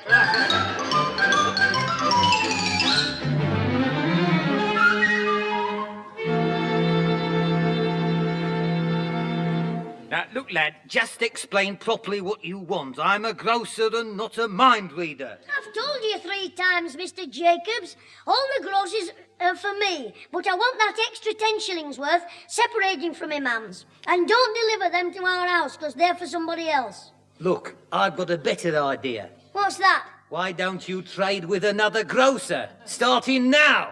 There's no need to be sulky. I'm trying to help somebody because it's Christmas. And nobody cares except me. You're all rotten. Don't start that again. Look, see this lot of groceries on top here? Yeah? Well, that's the extra 10 bobs worth you asked me to put in with your order. Now, do you want it parcelling up separately? Yes, please. Right, hang on a second. OK. I'll bet Miss Martha will be pleased when I take her the parcel. Oh, there you are, Jimmy. Alfie, what are you doing here? Yeah, I'm looking for you. Why? Am I lost? Yeah? No. No, they want to know why you're such a long time. I said I'd help Susan to mix a Christmas cake, but we can't till we get the shopping bag. No, not to mix the cake in. She wants the raisins and things, and you hadn't come back, so that's why I'm here. What's happened? The grocer's trying to find something. What? Your brains. Well, he better hurry. Look, I'll thump you. Here's your separate 10 bobs worth. Good. Will you deliver him to 31 Renshaw Street? Deliver? I told you, the boy's off sick. Yes, mister, and if he wasn't, he'd be going to the wrong place because he don't live there. Yeah, and they're waiting for him, so if you give them to me, I'll take them. That's right, 31 Renshaw Street. Yeah. You what? That's where you and me are taking this parcel. We've got to take it home. Oh, that's the other parcel. We'll come back for that. Now, come on. Hey, now, just a minute. If we're not taking this home, who lives at 31 Rent... Oh, I know, the Black Hand Gang. Excuse my friend, Mr. Jacobs. He always talks like this. His mother was a budgie. I couldn't care less. Look, Alfie, it's a long story, but I'm doing a good deed for somebody. It all started when I threw a snowball at Ozzy. Yes, I see. Yes. Well, thanks very much, Mr. Jacobs. Yes, I'll call for our groceries myself. Bye-bye. What did the grocer say? Well, according to him, our Jimmy added some extra items to our order and then wanted them parcelling up separately. But what for? Well, he's got Alfie to take him and the parcel to 31 Renshaw Street. What? But I don't understand. The grocer overheard Jimmy and Alfie talking about the Black Hand Gang. Well, the parcel was for them. But none of the gang live in Renshaw Street. Wait a minute, though. Jimmy said they got a new member. Yes, you'd better get around to Renshaw Street quickly, Grandad, before the gang start eating at our expense. Don't worry. When I get round there, they won't be doing much eating. They'll be too busy crying. Well, Jimmy will anyway.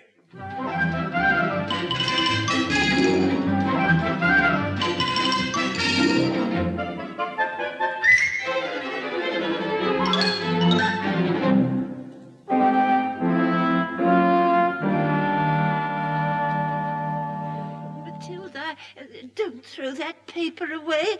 I put some scraps in there for Mrs. Patterson's cat. Oh, That cat gets more to eat than we do. Oh, now, Matilda, it's a nice little cat, and I wish we had one like it. And if we had, Mrs. Patterson wouldn't feed it for us. Oh, I can see you're in a mood. Now, look, I'll just take these scraps next door, and then I'll make you a nice cup of tea. Oh, don't bother. I'm going up to finish my bedroom. Go and make a cup of tea for Mrs. Patterson. Oh, dear, I shall just have to wait until she cools down. I won't be long, Matilda. Oh, she can be an old crosspatch. Old? Well, she is an hour older than I am. Oh, bless me, if that isn't that little boy on the back of a motorcycle. Hello, Miss Whiteside. Oh, hello, Jimmy. Well, now do you believe me, Alfie? I told you it wasn't the gang. No, it seems you were telling the truth for once. Gang? What gang? The Black Hand Gang. I thought you were it. In it. One of them. But you're a poor old woman I feel sorry for. I mean, an old lady who's broken it. A broken down old... I mean... I'm sorry. What are you talking about? About the biggest load of rubbish you've ever listened to. Oh, shut up. Jimmy, you are terrible. What is your name, my boy? Alfie. Alfie Hall. I just came to surprise you. Give you one. I mean, Jimmy wanted to give you a surprise, so I came to... Give you a shot. Give you a shot. I'll thump you. Who, Miss Whiteside? Yes. No, you. I'll thump your Whiteside. I mean, I'll thump Yes. Well, how do you do, Mr. Hall? How do you do, Miss Backend? White back. Alfie! Miss Whiteside. Well, would you like to go into the house? Yes, Miss Whiteside. Because I've got something for you. A little Christmas present. Oh, that is kind of you. Well, you go in. I'm just taking these scraps of food next door. In you go. Thanks, Miss Whiteside. We'll have a cup of tea when I come back. You can put the kettle on for me. Right-o. Come on, Alfie. Oh, Jim, you're right about her being a lovely woman. Eh? Well, here she is starving, but she finds a few scraps of food for the woman next door. Yes, well, now you know why I've bought her that food. Hey, where is it? What? The food parcel. Oh, it's still fastened to the bike. Yeah, I'll go and get it. All right, we'll get it in a minute. Go in the kitchen there and put the kettle on. You're right, yeah. Yeah, I must say I'm proud of you, Jim. From now on, you can count on me as a friend forever. You're a little gentleman. Thanks, Alfie. Yeah. You know, yesterday Susan said you hadn't the manners of a pig, and today you proved you have. Thanks, You what? I wonder if he's just pretending to be stupid. No, nobody could act that well. Oh, I'm glad you brought me here, Jim. Thank you. That's all right, Alfie. That's funny. I didn't hear her go upstairs. What did he say?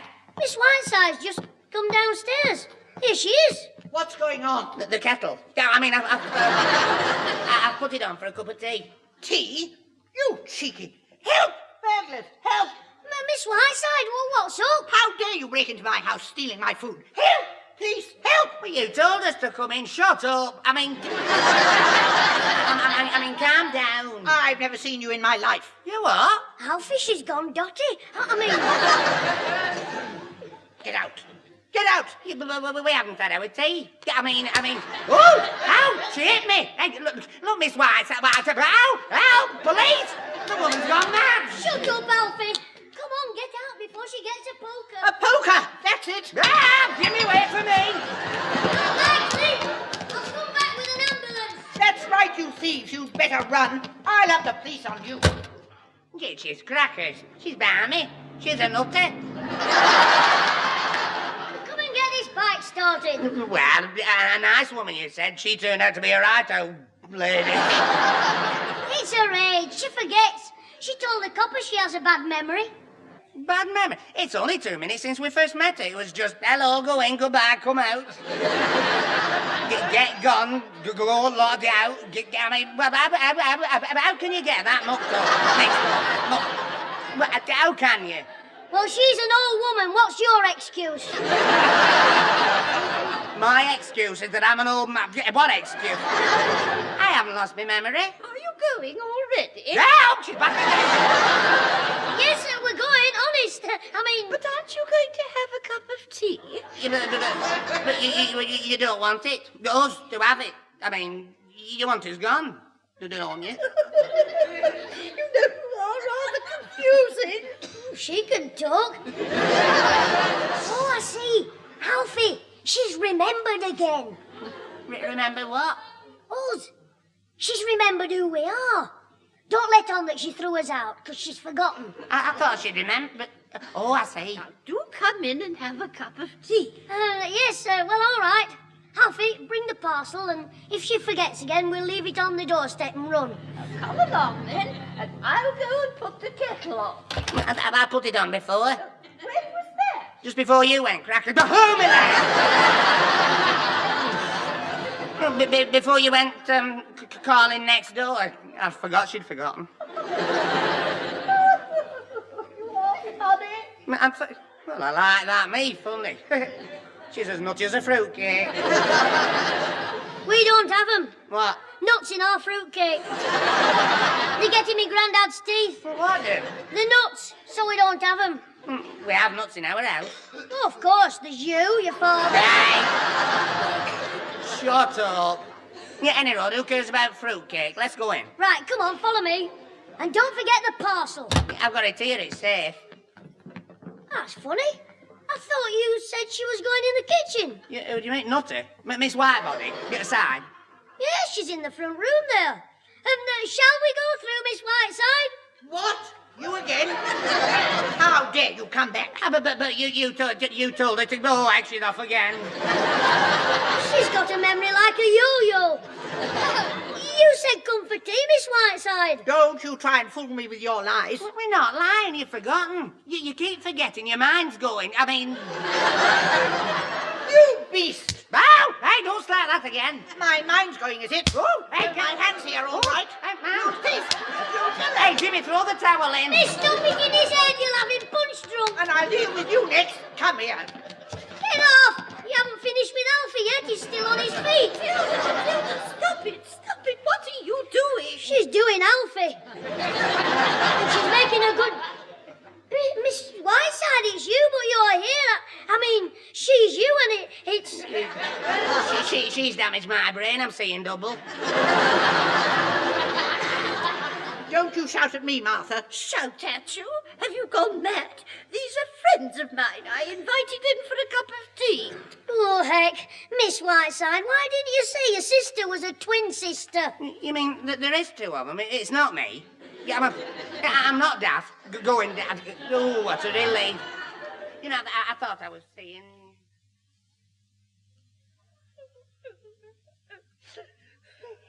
Oh, come on, Miss Whiteside, don't cry. I thought you'd like the food I've brought you. I do, son. I'm crying because I'm so happy. It's touched me. You spending your money. Try and cheer up then. What are you crying for? Because she is.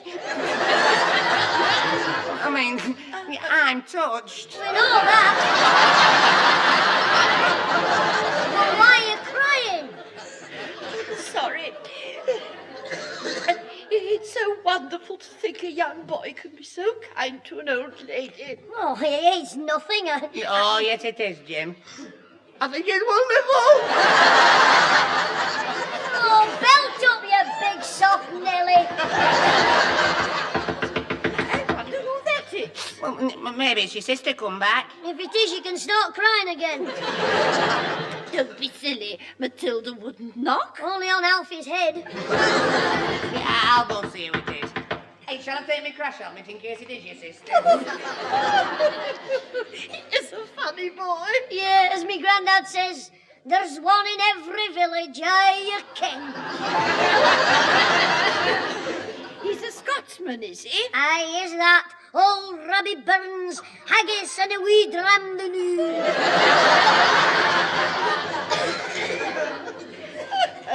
Never mind that. Out of my way. Ooh, talk of the devil. Ooh. He's here. So, this is where you hang out. Well, the Black Hand Gang's going to be black and blue before I... Oh, who are you? I mean... Well, I'm Martha Whiteside. I live here. Who are you? It's me granddad. Won't you sit down? no, thank you. I've just come to sort him out. Eh? Yes. That food you pinched for the gang here. Gag? I'm not blaming your son, missus. He's a new member. It's this little villain. I am not married. Well, that's not my affair. All I know is your son has... Grandad, you're lucky her name's not Matilda. Sorry, I don't understand. I didn't take any food for the gang. I bought the food for this lady. Yeah, that's right. It's 10 bob of his own money. His own money? 10 shillings he spent to give an old lady a happy Christmas, and you call him a villain. But Jimmy... Oh, I'm sorry. So you should be. Not many lads would have done it.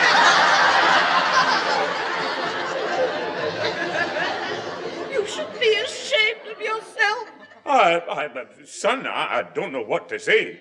I do feel ashamed to think that I was going to smack you. You should never lay a finger on that lovely child. Alfie, go in the kitchen. Get a bucket. This place is going to be flooded. Well, son, your mother will be real proud of you when I tell her what you've done. Look, Grandad, I said I'd walk home with you, but not twice. Jimmy, I just want to go back and see Miss Whiteside for a minute. What for? Another cry? No, I want to give her a few shillings. I feel it's the least I can do after what you did. And I'm going to invite her to spend Christmas at home with us. Oh, are we having a party? Aye, a wee one, and oh, there she is, just going into the house. Miss Whiteside, just a moment.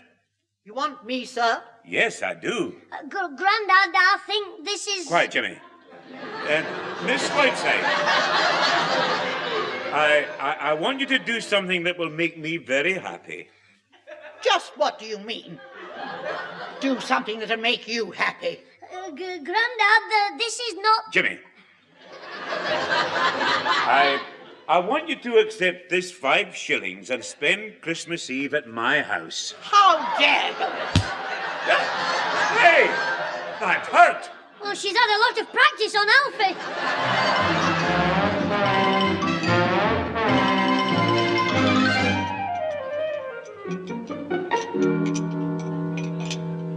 What time is it, ma'am? It's, 11:45. Good heavens, it'll be Christmas Day in 15 minutes. You better go to bed. Well, it's not worth it. I'll wait a quarter of an hour and take my presents up with me. Oh, no, you won't. You'll get them when you wake up in the morning. Well, did you enjoy the party? Oh, it was smashing, except when Susan sang. The best was when Alfie recited and then did a back somersault. I didn't know he could do that. Neither did he till I dropped the poker on his foot. Hey, the 2 old ladies enjoyed themselves, didn't they? They did. Even Matilda smiled once. Hey, Yeah. Martha's nice, isn't she? Smashing. Grandad's keen on her, isn't he? Yes. Don't say anything, but he's taking her to the old-time dancing next week. Well, the crafty old haggis basher. Fixing a date at his age. Now then. Yes, he asked her when they were leaving. I saw him talking to her by the gate. I saw that, but he was... Oh, no. What is it? He's done it again. What? He's asked the wrong one. That was Matilda he was talking to. It wasn't. Yeah, you see, it's not only mothers. Don't some great-grandmothers have them as well?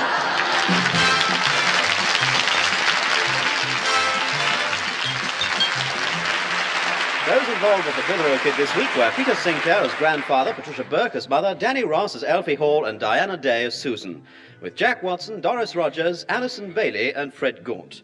The recorded programme was written by James Casey and Frank Roscoe, produced by James Casey, and starred Jimmy Clitheroe as the Kid himself.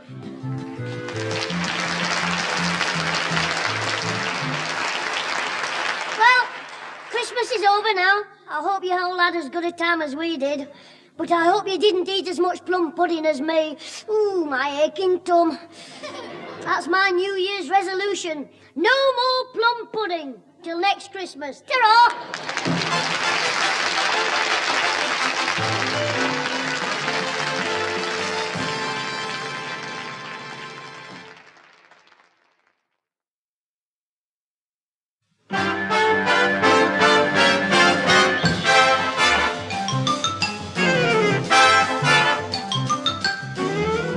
We present Jimmy Clitheroe as the Clitheroe Kid, with Peter Sinclair, Patricia Burke, Danny Ross, and Diana Day in...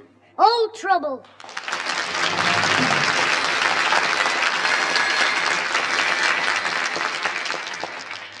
You cheeky little horror. That's the last time I ride on a bus with you. Alfie, what did you do to our Susan on that bus? Nothing, I only sat next to her, but it's you she's talking to. He knows who I mean, Alfie. Everybody in the bus was staring at us. No wonder. You two sitting on opposite sides of the gangway, holding hands. Yeah, I was just handing Susan a ticket. Must have been a long ticket. The conductor had to jump over you 3 times. Don't tell lies. What are you two arguing about this time? They've had a lover's quarrel, ma'am. She means you. He knows who I mean, Alfie. Mother, you should have heard what he said to the conductor. I just wished him a Happy New Year, because it's New Year's Day. You told him all about your New Year's resolution. Well, what's wrong with that? He said at the top of his voice that he was saving up to buy an electric fire so he wouldn't disturb Alfie and me when we were snogging in the coal shed. Oh, Susan. It's just his idea of a joke. Have you no sense of humour? Of course she has. She goes out with Alfie, doesn't she? Yes, that's true. Hey, don't be cheeky. Now, look, Jimmy, it's all right making jokes in here, but you shouldn't say things in public. It's not all right making jokes in here, but then you always stick up for him. He can do no wrong. Oh, Susan, I'm not that good. Now, don't start on me, Susan. You let yourself get upset too easily. Ignore him. He's only a boy. You're supposed to be grown up. Now, your mother's right, Susan. Don't be childish. Behave like Jimmy. You're a big boy, now a girl. You're a fool. Keep out of it. Keep your voice down. Your granddad's in the other room. Get him in here. He loves a fight. You leave him alone. He's not very well. I know. It was New Year's Eve last night. I heard him this morning, making his New Year resolution in the bathroom. Oh, never again. Never again. Well, I've got things to do, Susan. Look, when Jimmy tries to get cheeky with you, just ignore him. Don't say a word. In that case, I won't be speaking to him for the rest of my life. What? You mean that never again will I hear the screech of the barnyard owl? Oh, shut up! Ooh, short life, won't it? Hey, that's a good one. I like that. What are you laughing at? You. I mean, well, what Jimmy said about... I mean, nothing. I'm not laughing. Look, Alfie Hall, if you've got to behave like an idiot, go and do it somewhere else. Hey, steady on, Susan. Don't tell me to stop behaving like an idiot. No, because he can't help it, can you? I can't. It's just the way I was... I'll thump you. What's all this shouting about? It's Alfie who's going to thump our Susan. What? I am not. I'm going to thump you. Thump me, Grandad. He didn't call you an idiot. It was our Susan. Oh, shut up, you little monster. Susan, will you stop shouting? And don't you be calling Jimmy things like that. Oh, I mustn't say anything about Jimmy. Your little pet. You're as bad as my mother. Oh, don't you start talking about your mother, causing all this fuss about... Well, what is it about, anyway? It was Jimmy telling about me and Susan snigging in the snogging in the coal house. The coal house? What the devil were you doing in the coal house? Well, he couldn't get in lashes. Alfie Hall, if you can't say anything sensible, go home. Susan, if you can't behave yourself, it's not Alfie who should go, it's you. You're right. I ought to go for good. You could all be happy if I left home. Aye, now don't be silly, Susan. Silly? It's the first sensible thing she's said this year. I'm going upstairs. I don't want to talk to any of you. Yeah, but Susan, you... Least of all you. I was right. You are an idiot. Oh, she's upset. Susan, when shall I call back for you? April the 1st, 1984. Right up, eh? Come on, Alfie, I'll see you to the door. Oh, all right. Cheerio, Mr. Sinclair. Cheerio, Alfie. And don't worry, Alfie. She'll be back to normal tomorrow. What a horrible thought. Well, you started a bit of a row there, didn't you, Alfie? I'm sorry, I didn't start it. Oh, no, of course not. It was our Susan. Oh, shut up. Hey, where did you put my coat? I hung it up on the floor there. This coat's on you, and I hope you know. Hello. This is the old sailor's home. The old sailor's home? Yeah, it's in the front room with the hangover. You want to speak to him? Oh, it's Jimmy Clitheroe, is it? This is Sandy Fletcher. Can I speak to your sister? Yes, if you're brave enough. Hang on. Alfie, there's a bloke on the phone for our Susan. Who is it? The next candidate for the coal shed. Sandy Fletcher. Susan! Susan, dear! Hey, scraggy neck! There's a bloke on the phone for you. Sandy Fletcher? That's a bloke at the Christmas dance. He kept excusing Susan. Why, what did she do? Nothing. He kept tapping me on the shoulder when I was dancing with Susan because he wanted to dance. And I'll bet you and him made a very pretty couple. Are you still here, Alfie Hall? Yeah, I'm just going, Sandy. Susan. I'm going, but I'll stop if you ask me. If you want me to. If you say you don't want me to, ta-ra. Ta-ra, Alfie. Never mind what she says. You'll always be welcome here. Every payday. Hello? Susan Clitheroe speaking. Oh, Sandy Fletcher, Susan. Oh, just a moment. Jimmy, after you go through that living room door, don't forget to close it. Oh, all right. I don't want to listen to your soppy talk with your new boyfriend. Oh, get out. Now, temper. Don't get so hot and bothered. Your eyelashes will drop off. Oh, one of these days. Hello, sorry about that, Sandy. What can I do for you? I'm going to London tomorrow. Oh, lucky you. I wish I was going. For good. Well, I might be, if I get this job. What job's that? It's in a nightclub. I'm going for an interview tomorrow afternoon for a job as a waiter. Well, I hope you get it. Oh, so do I. The money's marvellous. Plenty of tips, you know. Look, my father's taken our only decent suitcase away.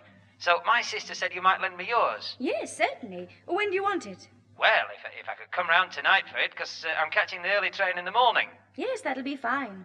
I envy you. I'm fed up here. Well, they're always advertising for hostesses at these nightclubs. Oh, I don't think that would suit me. No, I know that. I was only kidding. Your mother would never allow it. Oh, neither would my granddad. A job in a London nightclub? Who's got a job in a London nightclub? I told you to clear off. What do you want? Oh, I just want my satchel off the hoop. Well, take it and go. All right, keep your jeans on. I don't want to know what you're talking about. Look, I'm going.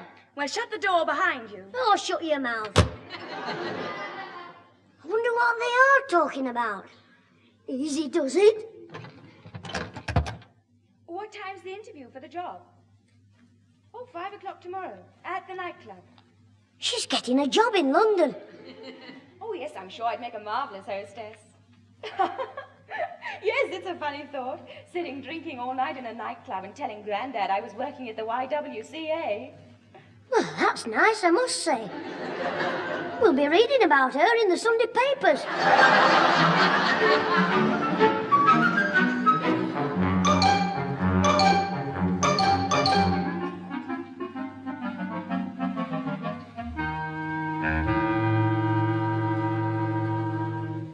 There's your hot drink, and don't ask for anything else tonight. What is it? It's cocoa, of course. I ordered coffee. Fetch the manager. Never mind the jokes. Drink your cocoa, and there'll be no nonsense here tonight. I know that. you and Alfie aren't friends yet. When Mother comes back, she'll be going to the Women's Guild. Granddad's gone to his darts match, so I'll be in charge of the house. Yeah, but you're not in charge of me. No, answer that. If it's Alfie, I'm not in. Answer it yourself. Oh, no, I'll get it. It'll be Ozzy. He's probably trying to find out who put the treacle in his cap. Hello? Is that you, Sticky Buns?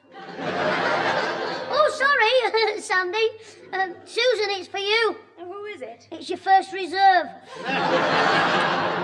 Soft Sandy. Give it to me. Hello, Sandy. Just a minute. Jimmy, close the door behind you. You what? Close the door behind you. Another secret session, eh? Never mind, out you go. And don't open the door again once you've closed it. All right. I don't need the door open. The keyhole's big enough. You what, Sandy? The appointment's at 10 o'clock in the morning instead of the afternoon. She's on about that job again. The hostess with the mostest. On the hips. Oh, of course. Well, what time's the train tonight, then? 9 o'clock from Central. No, don't bother. While you're getting your things ready, I'll get my suitcase and come round to your house. He's going as well. He'll make a funny hostess. Of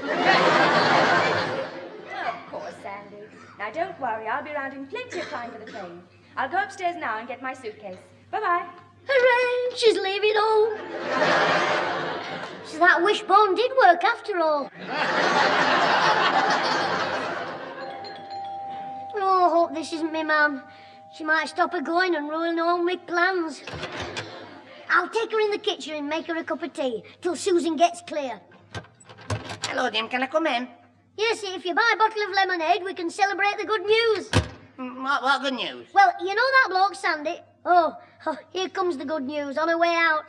I'm going out, Jimmy. Really? Oh, that's a surprise. Hello, Susan. Am I still in the dog kennel? Dorm, house? I haven't got time to speak to you now. I'm in a hurry. Yeah, the train goes at 9 o'clock, doesn't it? Yes, it does. How do you know? Oh, well, I was examining the door for knot holes. No, don't tell me. Tell Alfie. He likes funny stories. But Susan, are you catching a train somewhere? She's gone. Yeah, for good. Slip out and buy a Union Jack. Where's she gone on holiday? She's gone to London to work in a nightclub. Sitting up all night, drinking. Get away, don't talk so daft. Look, she said that, not me. She said she was going to be a hostess with Sandy Fletcher. You must be good. Hey, wait a minute. Somebody said he was getting a job in a nightclub in London. Well, there you are then. They're going together. Hey, Jimmy, are you sure about this? I heard them planning it. 9 o'clock train tonight, interview for the job at 10 o'clock in the morning. She's just packed a suitcase and gone round to Sandy's house. She can't be a hostess in London in them nightclubs. Drinking? She might end up as a... What? Something might happen to her. What? Well, some fella might come in and take her off and... And what? Well, a fate worse than never mind. How do you know all this? You've never been a hostess, have you? No, but I went in the nightclub, cut final day. It cost me £6. A girl sat on me knee and told me I was cute and I had to buy her a box of chocolates and a cuddly toy. The dens of ice. You mean the chocolates had rum inside them? Yeah, no. I don't know what the chocolates had inside them. She wouldn't give me one. Yeah, all I know is we've got to stop Susan going there. Don't be daft. If she goes, I can have her room. And she can send me some boxes of chocolates. She can keep the cuddly toys herself. You don't understand. Where's your mother? She's out. Well, where's your granddad? He's at the Rose and Crown. He'll be out later. Flat out. No. Well, I'm going to bring him back. You can't. He's playing in the darts team. Him and Tommy Twig. I'm going to the Rose and Crown to get him out. Well, I should wear your crash helmet, because he'll throw you at the dartboard. Oh, and while you're there... What? Get me a bottle of lemonade and a packet of crisps, will you?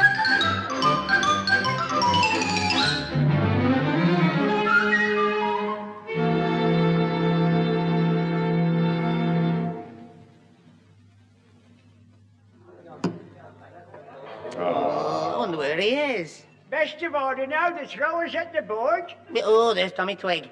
Hey, Mr. Twig! Mr. Twig! Here quiet, quiet. You'll upset the thrower's concentration. Yeah, but Mr. Twig, No, I said, oh, it's you, Alfie. Hey, what are you doing in a pub? Are you selling pamphlets, or are you the new chucker out? No. Look, I've got to see Mr. Sinclair. Is he here? Yes, there he is at the dartboard. He's just going to throw. Oh, I see him. You, Mr. Sinclair. Shut up, Alfie. You'll put him off his shot. But I've got to speak to him. It's a matter of life and death. You're not kidding. This is the semi-final. Is it? Are you winning? What am I talking about? I don't want to know. Mr. Sinclair. Alfie, will you shut up? Our captain's watching you. Have you seen who it is? There, look. Ooh, Mr. Higginbottom. Yes, if you talk in front of the thrower's knuckles, Higginbottom will tie your neck in a knot. But he goes at 9 o'clock, and if we don't stop her, she'll catch it, and so will I for not stopping her. It'll be too late when they break her out. Mr. Sinclair! If you don't shut up, Higginbottom will break your leg, you know. Keep quiet, Tommy, while I'm throwing. Sorry, Pete. Carry on. Double 20. I know what I want. Right, here we go. Split it. That leaves double 10. Why don't you keep quiet when I'm surprised at you, Tommy, shouting during the match. Oh, Alfie, what are you doing here? He's the one I was shouting at. I've got a message for you, Mr. Sinclair. All right, come on, hurry up. I've got to throw again. But Susan's gone with Sandy Fletcher. Well, she hasn't gone, but she's going, and if you don't come, 9 o'clock to London, so we've got to stop it. What are you talking about? Susan's gone. You did to work in a nightclub, sitting on fellas' knees drinking.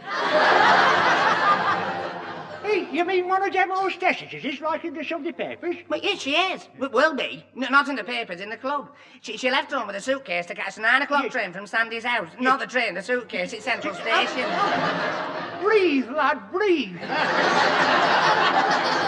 Now then, what are you saying? It's all right, Tommy. It's all right, I know.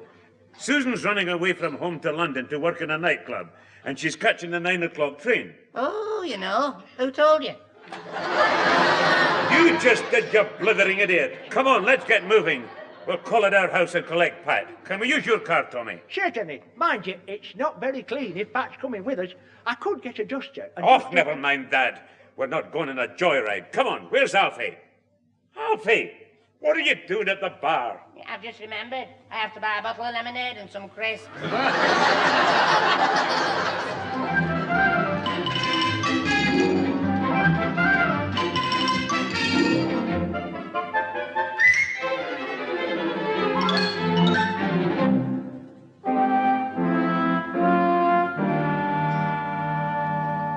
You're right.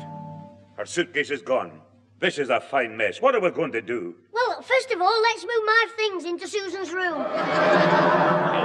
Look, doing Susan's run away. She might never come back. Yeah, looks like being a very happy new year. We want none of your jokes, my lad. We're all very worried. Oh, what's this? What are you all worried about? Susan, she's run away from home to work in a nightclub in London. What? It's true, Mrs. Clitheroe. I saw her go with a suitcase to Sandy Fletcher's house. She's gone. Susan's gone. She's left us for the wicked city at 9 o'clock. Alfie, I don't understand you. Neither do I. What's all the fuss about? Oh, quiet, Jimmy. You might well tell him to be quiet. He knew about it all the time. Jimmy, why didn't you tell us? Well, you're always telling me to mind my own business. Yes, but this is the first time you've ever done it. Look, we're standing here arguing. It's 20 minutes and Susan will be on her way to London. Yeah, sitting on men's knees, drinking lemonade in a den of vice. You know what? Where did you learn that? Alfie told me. It's a fate worse than... What was it, Alfie? What's the idea of telling a young lad about places like that? Well, I didn't tell him. Well, I did, but not all. Well, what happens after? What did happen? Well, you see, the fellas take the girl and they make... Shut up. Right, I've changed the wheel, so we're ready for the op. We've just got nice time to catch that train. Right, come on then, let's get away. Just a minute. Shall I go and put my best suit on? What for? Well, we're going to London, aren't we? Get outside, come on. Go on, Pat. I'll close the door. Right-o, Father.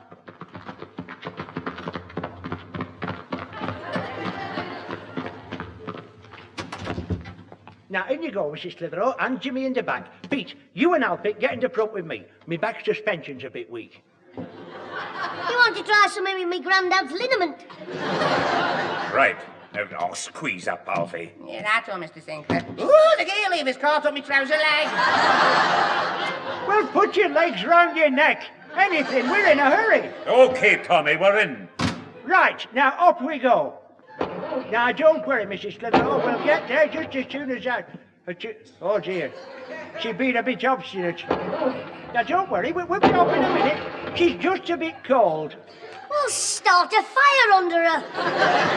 We can do without that, Jimmy. Hurry up, Tommy. Yes, bit twig, Mr. Quick. Quick, Mr. Oh, Tick. shut up. See, we'll be all right now. Third time lucky. I think the elastic's broken. Oh, Tommy, give me the starting handle. Starting? Oh, I'm sorry, Pete. I've lost the starting handle. See, it was Saturday night after the Christmas smoke. You remember? I took it out of the... Never mind that. What are we going to do? Well, she'll start with a bit of a push. If, Grandad, Alfie, push off. Come on, Alfie. All right, I'm with you. Tommy. Yes? Wait till we get moving before you put it in gear. Now, with me, Alfie. Oh. Tommy! Yes, Pete? Take that blooming handbrake off. Oh, sorry, old friend. Right, now we'll try again, Alfie. Now, put her into gear. Now! She's up. Quick, now come on, jump in. Come Right, I mean, come on, Mr. Sinclair. Right, off we go. Right, next stop, Central Station.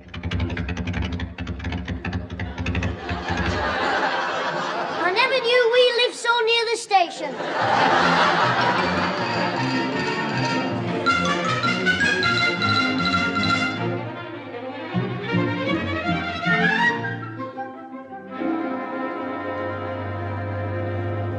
It's fun like funny, the frowsy nightclub queen. Jimmy, if you sing that song once more, I'll smack your face. But if we don't get a move on, she'll be a nightclub queen.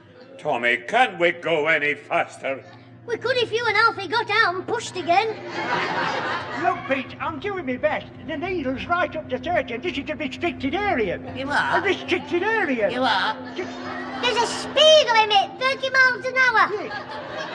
It's no use, Tommy. We're going to miss the train. Oh, all right then. Look, I'll open her out, but keep your eyes peeled. Look out of that back window. What for? In case the wheels drop off? There, I've got my foot flat on the boards now. You're only doing 38 miles an hour. Yeah, but it's against the wind. All right, Mr. Twig's doing his best. Yes, and I'm breaking the law, you know. Well, so is this other fella. What other fella? The one who's just pulling out to pass you. Oh, it's a shed car. Shed car, it's the Roses. Oh, dear, what can I do? Well, if it's Francis Smith, ask him for his autograph. Oh, shut up, Jimmy. We'll never get there now. We'll get there, all right. Strange Ways Jail. Well, you're breaking in the new year right, aren't you? Look, officer, I can explain. Save it for the magistrate. Driving licence insurance, please. Look, officer, we're in a terrible hurry. I could tell that from the way he was driving this old chariot. 45 miles an hour. Now, fair's fair. I wasn't doing 45. No, when he does 45 in this, the engine falls out. Oh, officer, look, my daughter's running away from home to work in a nightclub. We've got to stop her. Oh, is she a minor? No, she's a typist. It's her face that fooled you. She looks a bit like a pit pony.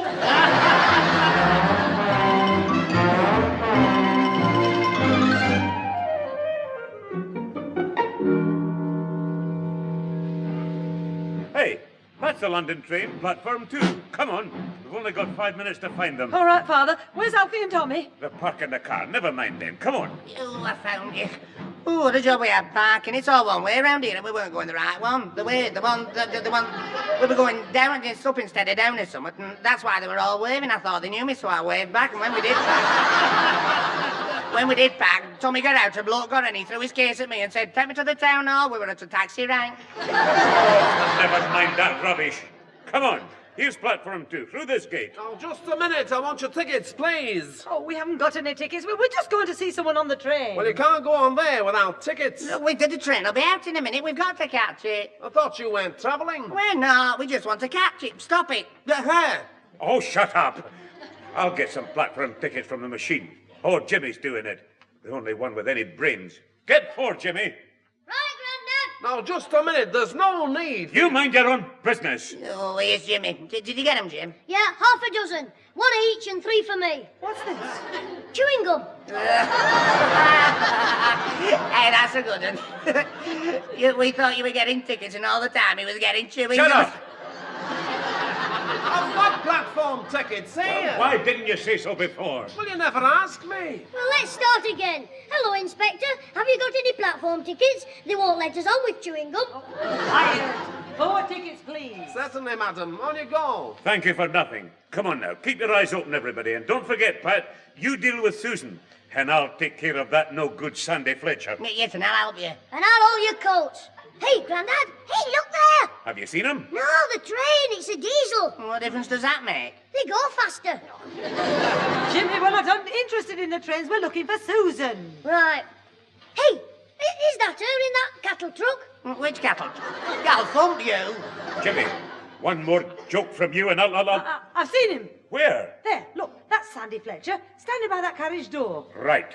Leave him to me. Now, don't lose your head, Father. Tell that to Sandy. He's the one who's going to get his block knocked off. We found you, you girl napper, you kid snatcher, you snake of the hay grass, thing, doings. What's all that about? We know all about it. Now, where's Susan? Don't ask me. He won't talk, Grandad. Twist his ears. Don't lie. That's her suitcase you're holding. Yes, she gave it to me. Going to London in a nightclub, leading a young girl astray, you want locking up. You want certifying. Susan said it was all right. It's only for the weekend. What? So you were lying to her? You're not even getting her a job. Well, she's not going. And I don't think you'll be going after I've finished with you. Get your coat off. You what? The allergy, Mr. Sinclair. Come on, let's have you. Go on, Alfie. Show him what you did to that rocker. Oh, no, don't. He knocked you down. And I think it was a girl anyway. Stop it. All I want is Susan. Look, missus, have you got the idea that Susan's going to London with me? Well, yes, isn't she? No, all she's done is lend me her suitcase. I'm going to London to get a job in a nightclub as a waiter. But I heard you telling her, and I listened at the keyhole and... well, we can all go home then and have a good laugh, can't we? Yes, that's where you'll find Susan. Jimmy, you won't do any laughing when we get home. But, Mama, Alfie saw with the case and he fetched me Grandad from the pub. Yeah, because you said... Well, I mean, I thought, on the 4E... And Susan said she would, and she'd get all that. It's all right, Alfie. It's our fault for listening. You're right. Why do we always believe this wee scamp's daft stories? I think it must be the way I tell them. Ow! Oh!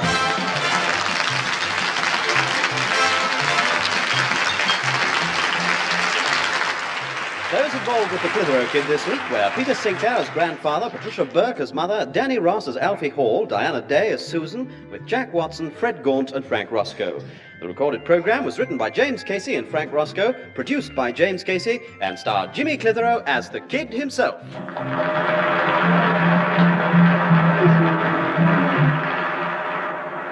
what a way to start the new year, eh? Grandad said, always trouble on New Year's Day. We've got another 364 days of it to suffer. I said, well, it could be worse, Grandad. It could be leap year. Ta-ra!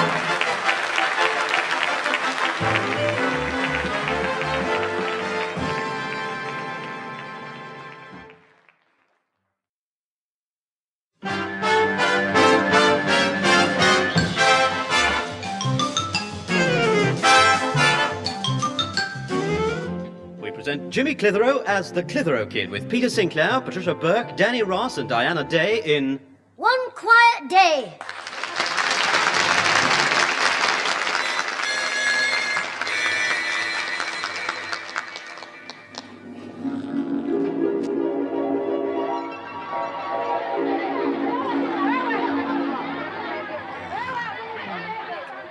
Calling Earth, Calling Earth. This is Space Pilot Jet Clitheroe calling Earth from Spaceship Swordfish. The Martians are all around us. Earth, can you hear me? It looks as if Swordfish has had his chips. Hello there, old boy. BBC here on Earth. Look, tell the people on Earth the Martian insects are going to invade in 5 minutes. Wake up, Jimmy. It's me, Susan. Help! Oh, it's you, Scraggy Neck. Thought you were a monster insect from Mars. No wonder you dream about monsters with all those space comics you read. Oh, what a fright when I saw those horrible staring eyes and that tin head. It was a nightmare. I mean you in your curlers. Oh, you're as funny as toothache. It's 8 o'clock. Come on, get out of bed, lazy lump. All right, sad sack. Get up. None of us can sleep this morning. Mother's not... If you don't get out, you'll sleep for a week. Put your head near this pillar. No! You little horror. Will you listen? I'm going to sleep. Mother's ill, so we've all got to help. Hey, Mum's ill? Yes, she's got pains all over, so she's staying in bed. I phoned for the doctor. Well, why didn't you call me? Is me Grandad up? When's the doctor coming? Have you given her a... Don't panic. Grandad's downstairs now. I might have known she'd be ill. Why? Last night you cooked the supper. Well, go on, get out of my room. I want to get dressed. You want to smack on the... Susan Clitheroe.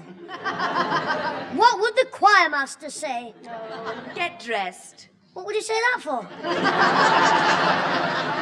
And make your own bed this morning, if you can. I can. You just go downstairs and wait till he calls for you. Who? The rag and bone man. No, get lost. Why did I get him for a brother? Oh, well. Hello, Mother. Are you quite comfortable? Yes, thank you, dear. Is there anything you want? Oh, no, nothing else. I'm afraid I couldn't eat all that breakfast, Susan. Oh, Mother, you haven't touched it. Well, I had the toast and tea. I'm not hungry. All I want is a good rest. And that's what you're going to have. I'll see no one disturbs you all day. Are you all right, Mum? Where are the pains? Don't show me, just tell me. Do you want any aspirins? Now, I'm just a bit under the weather. I'm going to have a day in bed, that's all. Well, don't worry about anything, Mum. I'll see nobody makes a noise or bothers you. Thank you, son. Oh, Mum, shall I wear me grey pants and me jeans? Well, put what you like on. Don't worry, Mother, about your jeans. My jeans? It's your jeans that worry me, Mum.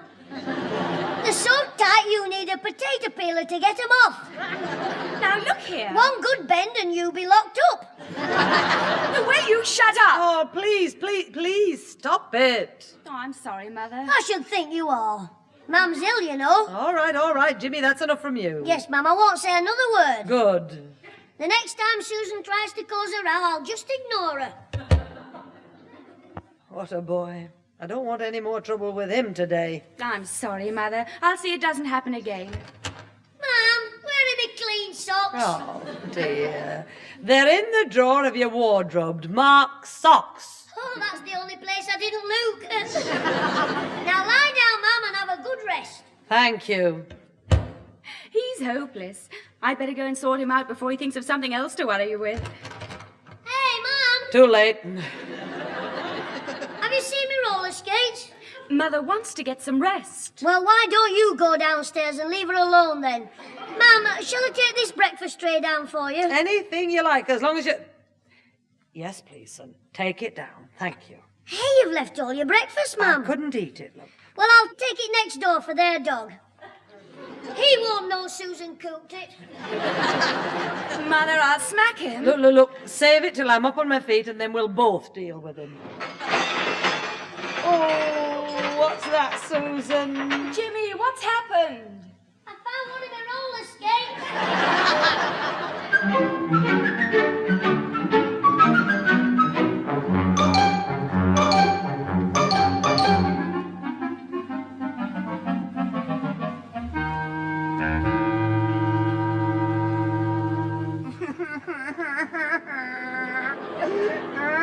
Oh, shut up, Ozzy. You're home now. You'll soon have them wet clothes off. You wouldn't have got wet if you weren't daft. Fancy trying to get across the stream in 2 jumps. Come on, open up. Your sun's dripping all over the place. Oh, stop crying. Your tears are making little clean spots all over your mother's mucky step.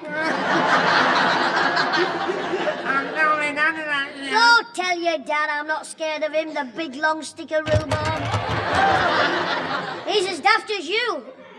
Oh, hello, Mr. Rhubarb. Mr. Higginbottom. What's happened?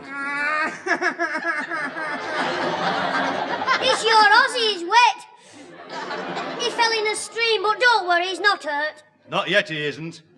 Get in there, you young brat. He'll be all right when he gets dry. Who cares about him? Them pants he's wearing cost me 15 bob.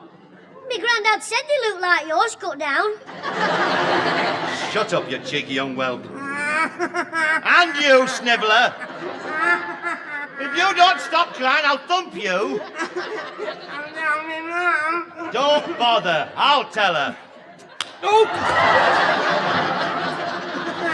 Missus, I've just clouted your brat on the logo. Now get in the house. Cheerio, Mr. Higginbottom. Just a minute, I'm not finished with you. Shouldn't you go in and clout Ozzy again? Have your dinner? Shut up. It's very funny that Ozzy's soaking wet and you're bone dry. Yes, it is. Yes, isn't it? Come here. Ta-ra. Come here. What happened? Ozzy and me and Charlie Thompson were playing Olympic Games. Go on. Well, I won the hop, step and jump, but Ozzy said I'd twisted, so we talked it over. Then Ozzy admitted he was wrong and I got off his head. And, he said he could beat my record blindfold, so I bet him threepence. Tied a hanky round his eyes and that's where it went wrong. Look, how did Ozzy get in the stream? Well, he must have been pointing in the wrong direction, because instead of a hop, step and a jump, he did a hop, step and a belly flopper.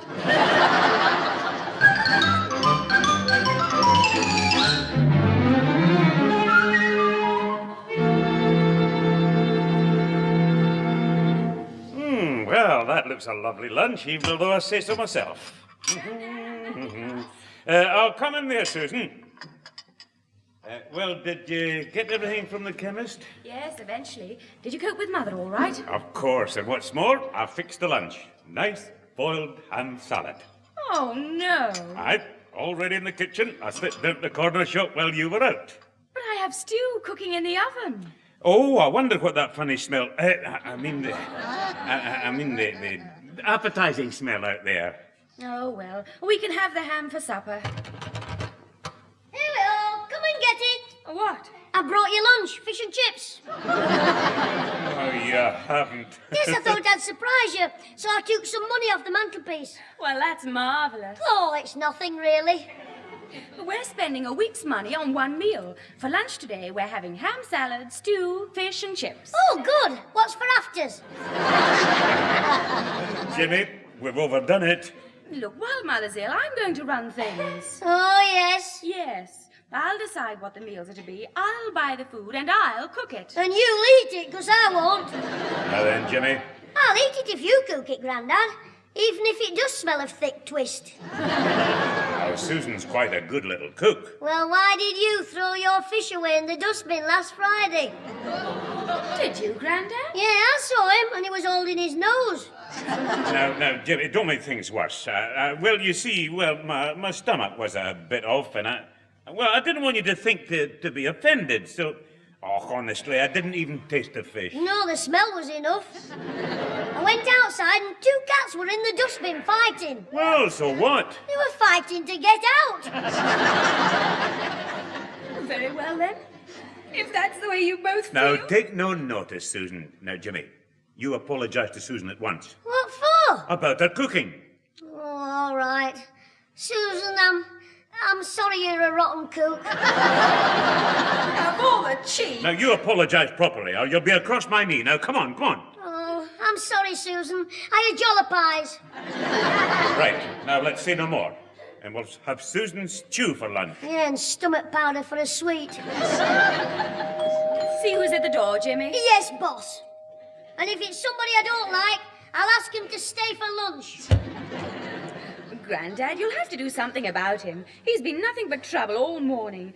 Until Ozzy called for him, Mother hadn't a minute's peace. Now, be fair, Susan. He's only just trying to help. Come in, Mrs. Butterworth. Ta, Jimmy. Can I come in? Oh, no. It's the merry widow from next door. I won't be stopping long. Good. Good of you to call. Oh, not at all, Peter. I never miss a chance of seeing your handsome fizzog. No, when I heard that Pat was under the weather, I said to myself, Florrie, I said, what are good neighbours for if not to give a helping hand in moments of adversity, I said. So I made it. You made what? This blooming great pie for our luncheon. Oh, no, that's all we needed. Grandad, it's very nice of you, Mrs. Butterworth. Oh, you're welcome, Susan. How long's Pat been in bed now? Well, about... Only I thought you might like me to give her a bed bath. Oh, I must tell you a funny thing about that.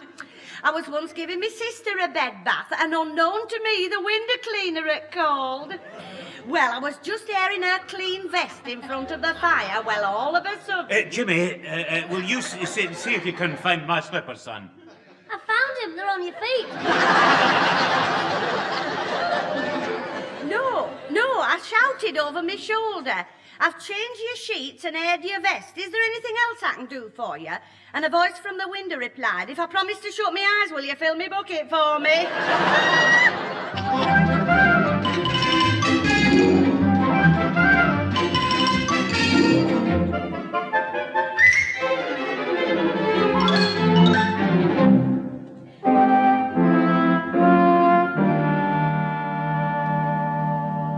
Susan, I wish I was half as clever as you are beautiful. Look, I don't want... You what? Oh, and you're so wonderful. All this running about for me, Mum, and you haven't complained once. No lad could wish for a nicer sister. Oh, really? How much? $50. It's not money, Susan. Look, you've had your pocket money. I know, but I wanted to buy something to make me poor sick Mum feel a bit better. I got her some grapes myself. Oh, it's not grapes. Well, whatever it is, stop trying to borrow the money. I know you. It'll be something for yourself. Probably some more of those childish comics. Yeah, well, you're wrong, see. It's a toy frog. Oh, heck. I thought as much. A toy frog. How would that make Mother happy? 'Cause it'd make me happy. And you know me Mum always says that when I am happy, she's happy. You're borrowing no money. I'll see to that. A toy frog, indeed. But he's got big bulging eyes, and when you press it, it croaks. Just like Alfie when you squeeze him too tight. Shut up. You're having no money for silly toys. Your mother's just going to have a little nap now, so I'll be off. Right, Mrs. Butterworth, I'll see you at the door. And I said I'd change your mother's library book for her. Oh, well, it's here on the ledge. I'll get it. Oh, there's Mr. Higginbottom's taxi. Oh, heck, I'm just going out. Here's the book, Mrs. Butterworth. Oh, thanks. Oh, I know a lovely book I'll get for her. Glynis and the Desert Chic by Maud Blenkinsop. Oh, very romantic, all passion and camels. Yes. I'll see if Mother wants anything. Right, love. Well, I'll be off now, Jimmy. Don't go yet. I might need a bodyguard. You what? Ozzy's dad's here and he doesn't like me. He'll try and start some trouble about something. Will he? I'll soon sort him out. Come on, you keep him talking while I nip round home for my rolling pin. Oh, it's you, Mr. Higginbottom. Out of my way, missus. That's the little brat I want. Quick, missus, fetch your rolling pin. You young whelp. Ozzy told me that what really happened. You pushed him in the river. Oh, Mr. Higginbottom, you're pulling me tie. I know, I'm going to show you a sailor's knot. Take your hands off his tie, you big hearth rug. Look, missus, this is none of your affair. You're not his mother. His mother's not well. She's trying to sleep. Keep him talking, Mrs. Butterworth. I'll dial 999. You won't be so cocky in a minute when I've told your mother about pushing Ozzy in the river. No, and you won't be so cocky when I tell your wife about that barmaid. Now, look, missus. Just you... You what? I saw you coming out of the Rose and Crown last night, And it wasn't the landlord you kissed goodnight. Well, it was the barmaid's birthday. Does Mrs. Higginbottom know? She might want to give her a present. I'll give you a smack across the chops in a minute. Jimmy! Who's that down there? Mr. Higginbottom, ma'am, he's come to see how you are. Tell him I'll be a lot better when I can get a bit of peace and quiet. Oh, well, I won't bother you then. Look, can you please keep your voices down? Mother's trying to sleep. Did you want something, Mr. Higginbottom? Yes, I called to tell your mother. About the barmaid. About the bat. Shut up. Look, Susan, I just called to see if your mother was all right. She will be, if she can get some rest. Sorry. I better go then. Right, Mr. Higginbottom. Jimmy, I'm going downtown to the shops. Oh, are you? Well, perhaps nice, kind Mr. Higginbottom will give you a free ride in his taxi. Eh? Oh, aye. I'm going that way. Well, that's very kind of you. Not at all. And on the way back, I'll give your brother a free ride. To the hospital.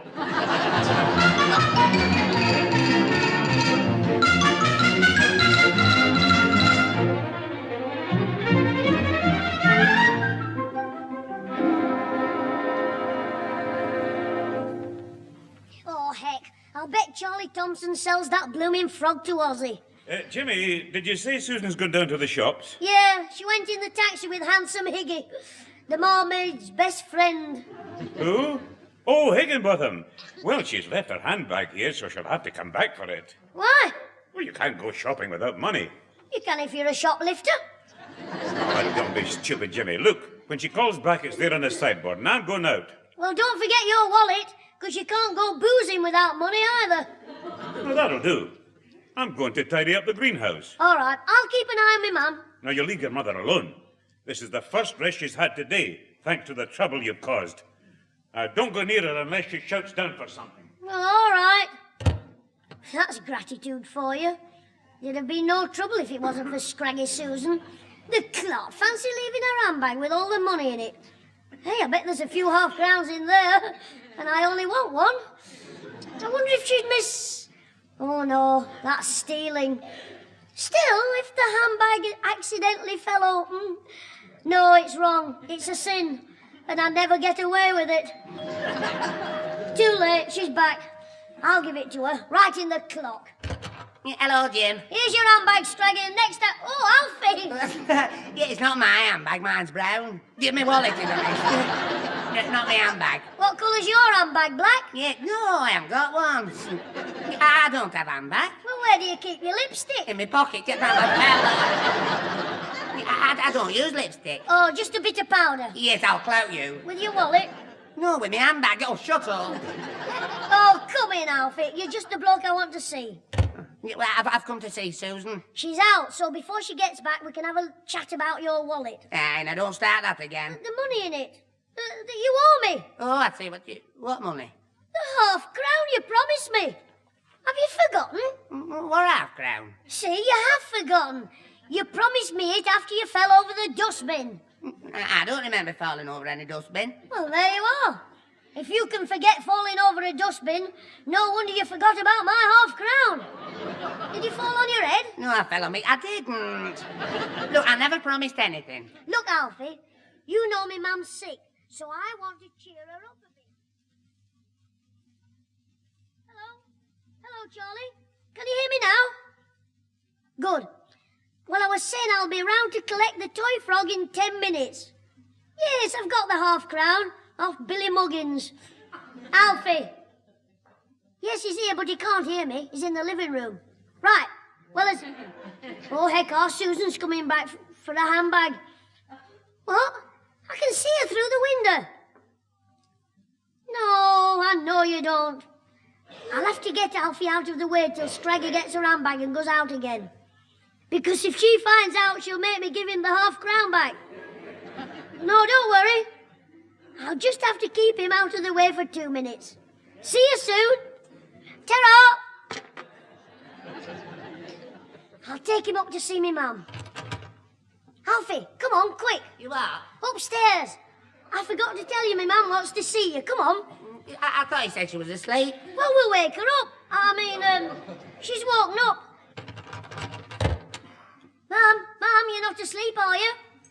No, I just hoped you might think I was. Well, I've got a nice surprise for you. Alfie Hall's come to see you. That's all I need. I feel dizzy enough without listening to him. Well, I'll have to let him in, Mum. He says he's brought you something. All right. But give us 2 minutes and then think of something to get him out. Right, Mum. In here, Alfie. Right. How are you, Mr. Kid? Oh, you're not in here.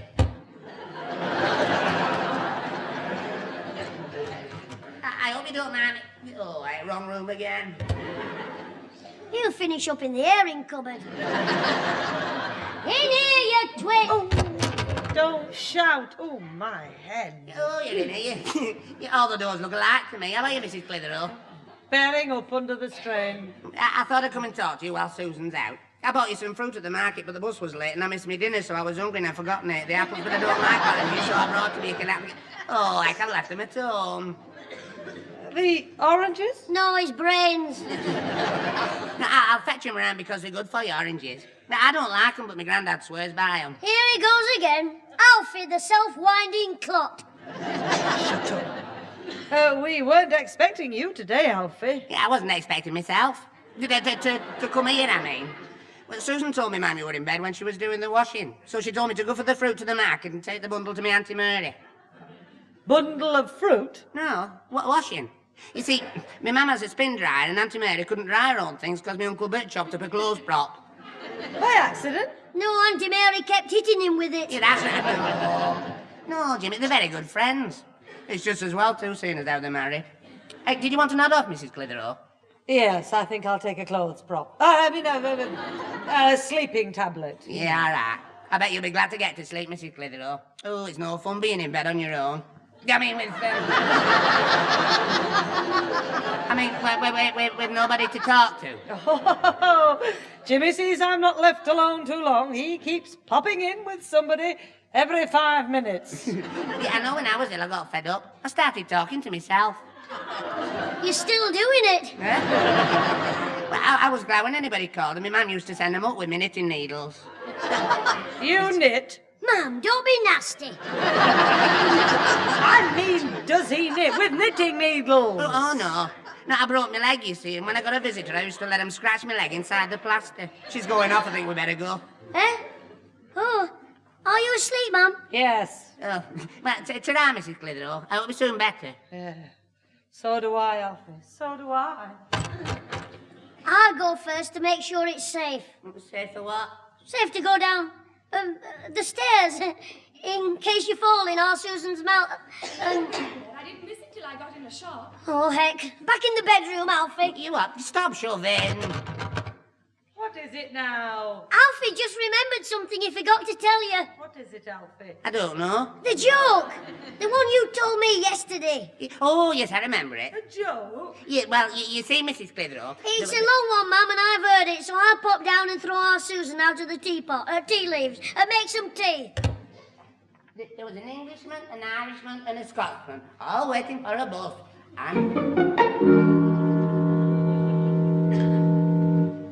Don't be daft. You can see Alfie's not here, can't you? But his motorbike's outside. Well, maybe he walked on without it last night. You may be talking to the woman next door, Susan. Yeah, that's right.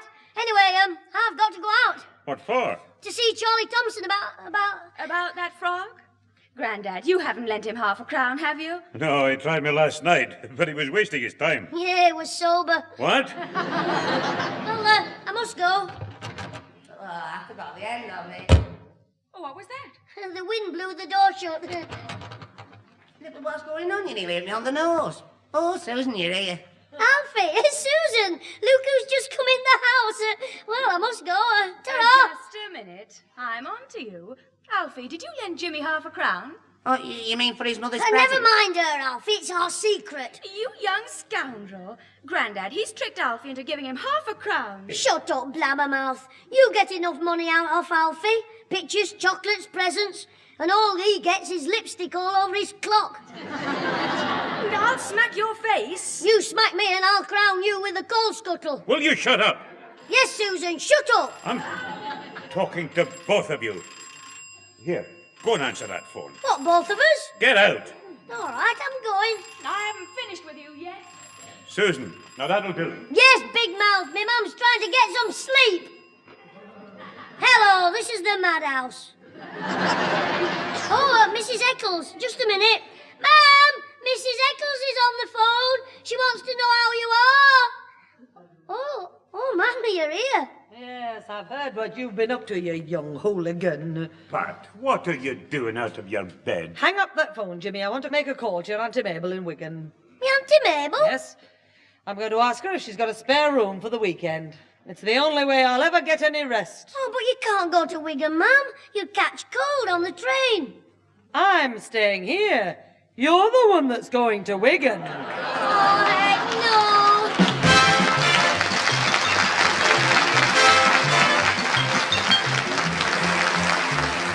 Those involved with the Clitheroe Kid this week were Peter Sinclair as grandfather, Patricia Burke as mother, Danny Ross as Alfie Hall, Diana Day as Susan, Tony Melody as Mr. Higginbottom, and Molly Sugden as Mrs. Butterworth. The recorded programme was written by James Casey and Frank Roscoe, produced by James Casey, and starred Jimmy Clitheroe as the Kid himself.